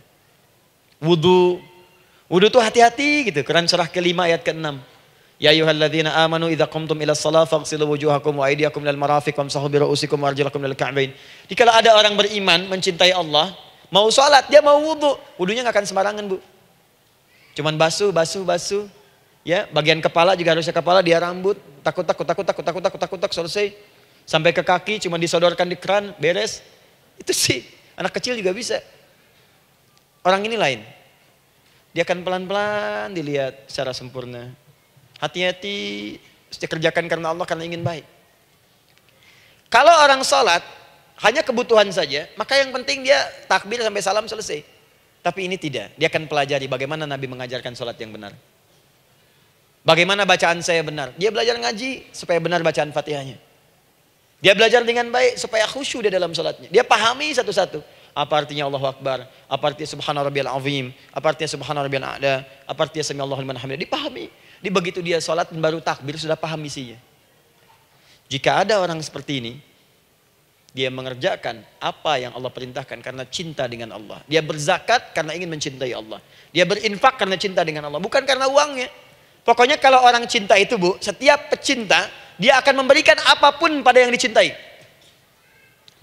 Walaupun tadi minta. Dan pecinta itu sifatnya, kalau yang dicintainya senang sesuatu, akan otomatis ikut senang. Ibu misalnya senang ya dengan pasangan sebelum menikah. Pasangan senang kucing, ibu akan terpaksa senang kucing. Ibu cinta dengan anak, semua akan diikuti. apa yang diinginkan. Seperti itu, cinta itu butuh pembuktian. Karena itu sering saya katakan pada akhwat ya yang belum menikah, yang masih muda-muda belum menikah, cinta itu butuh pembuktian. Jadi jangan percaya kalau ada orang yang bicara di lisannya nggak ada buktinya. Aku akan seperti Dilan membawamu dalam motorku. Katakan padanya, aku tak butuh dengan rayuan kata-katamu. Itu hanya angin surga. Yang kubutuhkan, tuliskan namaku di buku nikah kita. Wah, catat. Itu caranya. Main ke Taman Dilan, cuman boncengan. Seakan dunia milik berdua, yang lain nggak ada. Gombal. Udah ya? Jelas? Jadi amalan yang ketiga ini kerjakan karena Allah. Saya mau contohkan satu. Ibu pernah dengar Imam Malik bin Anas? Pernah ya? Gurunya Al-Imam Asy-Syafi'i, Imam Malik bin Anas, lahir di kisaran tahun 94-95 Hijrah. Siap Kang Dan? Baik, ini terakhir nih saya tutup nih. Benar-benar terakhir, betul-betul. 10 menit lagi kalau ada nanti tanya jawab sedikit. Imam Malik ini Bu, itu Masya Allah.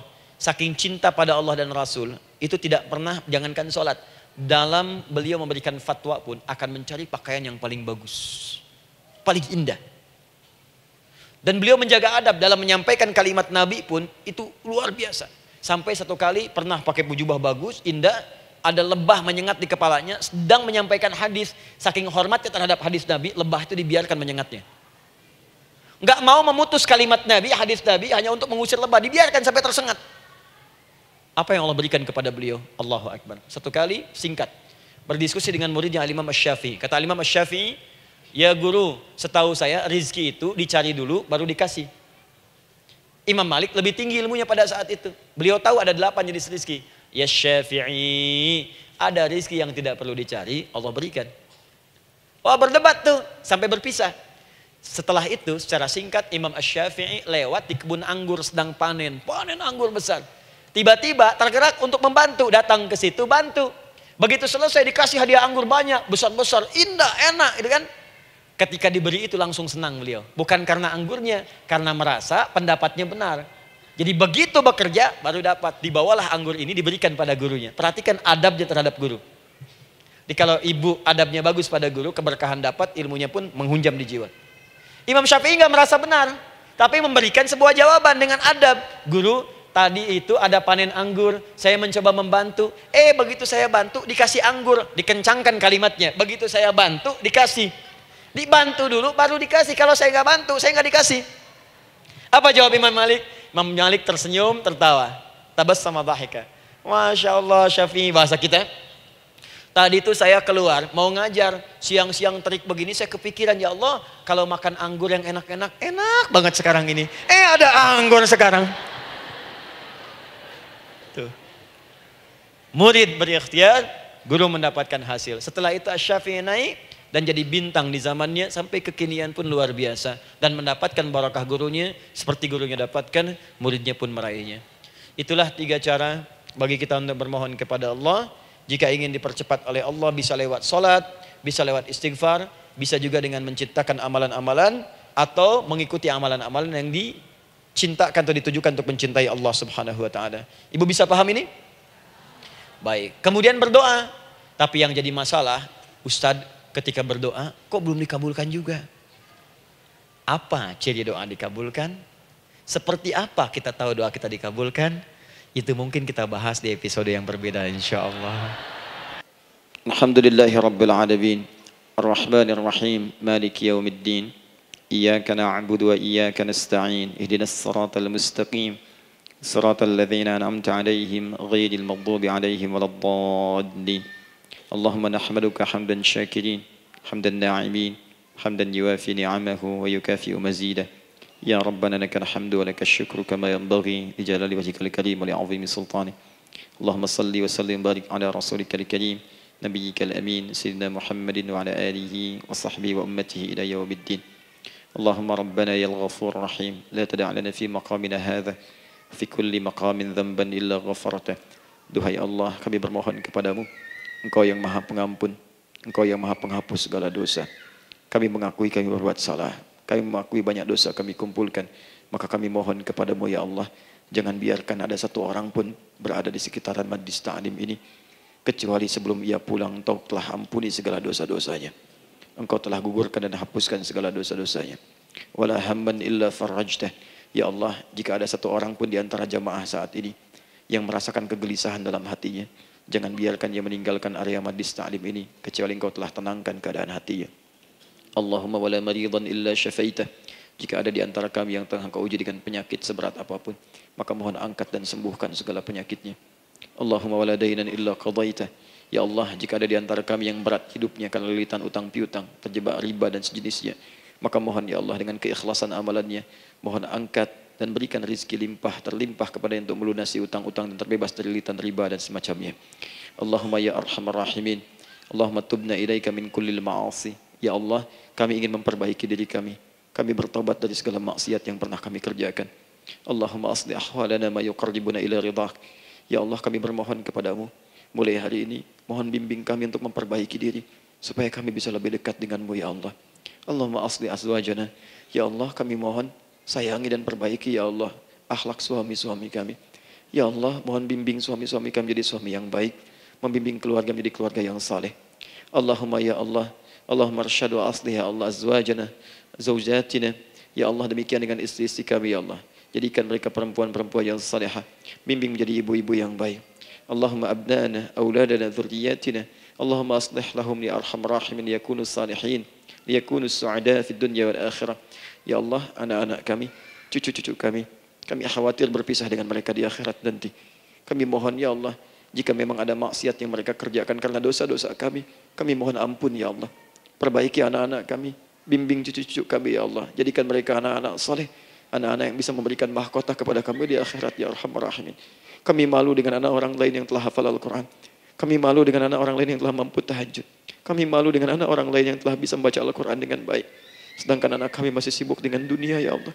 Kami takut bila wafat tidak bisa memberikan petunjuk kepada mereka dengan izin-Mu. Allahumma ya arhamar rahimin. Allahumma idza kana hunalika baqiyati ayyamina faj'al baqiyata ayyamina ya Allah hayatan thayyibah. Duhai Allah, kami bermohon kepadamu, jika memang terbentang masa kehidupan bagi kami sampai dengan hari esok, maka mohon jadikan sisa-sisa hidup kami lebih baik daripada hari-hari yang sebelumnya. Wa idza kana hadzal yaum min akhir ayyamina faj'al ya Allah hadzal yaum husnal khatimah. Ya Allah, kami mohon, jika memang hari ini adalah hari terakhir kami hidup dan harus kembali kepadamu untuk wafat, mohon jadikan di hari ini kami husnul khatimah. Allahumma qawwi lisanana ila kulli kalimat at-tauhid la ilaha illallah Muhammadur Rasulullah. Ya Allah, kami mohon, jika kelak kami akan wafat, ringankan lisan kami untuk mengucapkan kalimat tauhid la ilaha illallah Muhammadur Rasulullah. Wa ajib kalimatan bi qaulika ya ayyatuhan nafsul mutmainnah irji'i ila rabbika radiyatan mardiyah fadkhuli fi ibadi wadkhuli jannati. Ya Allah, kami mohon kelak nanti dalam sakaratul maut nanti, jika kami bermohon kepadamu dengan kalimat tauhid la ilaha illallah, mohon jawab kalimat kami ya Allah dengan panggilanmu yang indah. Ya ayyatuhan nafsul mutmainnah, hai jiwa yang sudah tenang, irji'i ila rabbika radiyatan mardiyah, hai cepat pulang menghadap kepada Rabbmu. Hai cepat pulang menghadap kepada Rabbmu. Hai cepat pulang menghadap kepada Rabbmu. Aku ridha dengan semua amalmu, engkau pun akan ridha dengan semua pemberianku. Adkhuli fi ibadi wadkhuli jannati. Engkau aku masukkan dalam golongan hambaku, aku siapkan surga untuk menyambutmu. Allahumma ishtaqna bi Rasulillah sallallahu alaihi wasallam. Ya Allah, kami rindu sekali dengan Rasulullah sallallahu alaihi wasallam.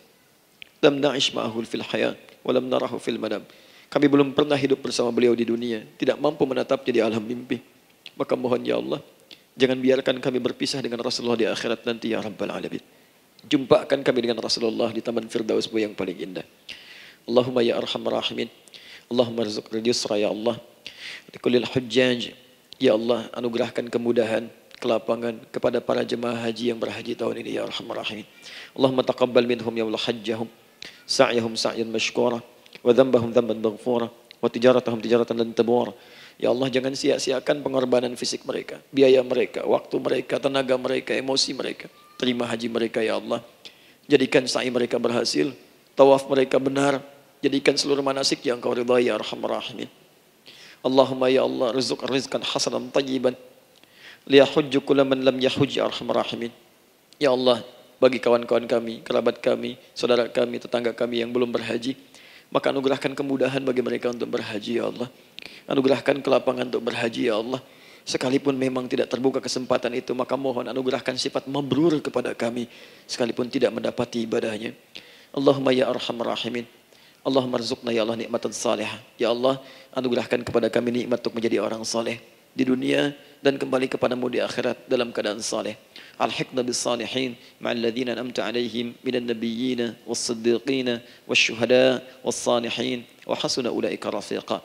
Ya Allah, kumpulkan kelak kami di surga dengan para nabi, orang-orang saleh, para syuhada, orang-orang yang benar di hadapan-Mu. Itulah nikmat terbaik yang mampu kami dapatkan. Allahumma ya Rabb, Allahumma aslih Allah qulubana, ati anfusana taqwaha, wa zakkiha anta khairu man zakkaha, anta waliyuha wa maulaha. Ya Allah, jika memang kami telah Engkau anggap baik sampai dengan pagi hari ini, maka mohon jaga kami dalam keadaan baik sampai wafat ya Allah. Berikan kami kekuatan untuk istiqamah. Jauhkan kami dari pengaruh nafsu ya Arhamar Rahimin. Ya Allah, jika ada saat ini orang-orang yang menyakiti kami ya Allah, berkhianat kepada kami ya Allah, menzalimi kami, maka mohon ampuni dosa mereka ya Allah. Maafkan mereka ya Allah. Bimbing mereka untuk sadar dan bertobat ya Allah. Titipkan dalam jiwa kami sifat untuk saling menyayangi ya Allah. Titipkan dalam jiwa kami sifat untuk saling memaafkan ya Allah. Titipkan dalam jiwa kami sifat untuk bisa memperhatikan ya Allah. Allahumma ya Rabb, Rabbana atina fid dunya hasanah wa fil akhirati hasanah wa qina adzabannar. Bifadlika subhana rabbika rabbil izzati amma yasifun. Wassalamun alal mursalin wa akhiru da'wana alhamdulillahi rabbil alamin.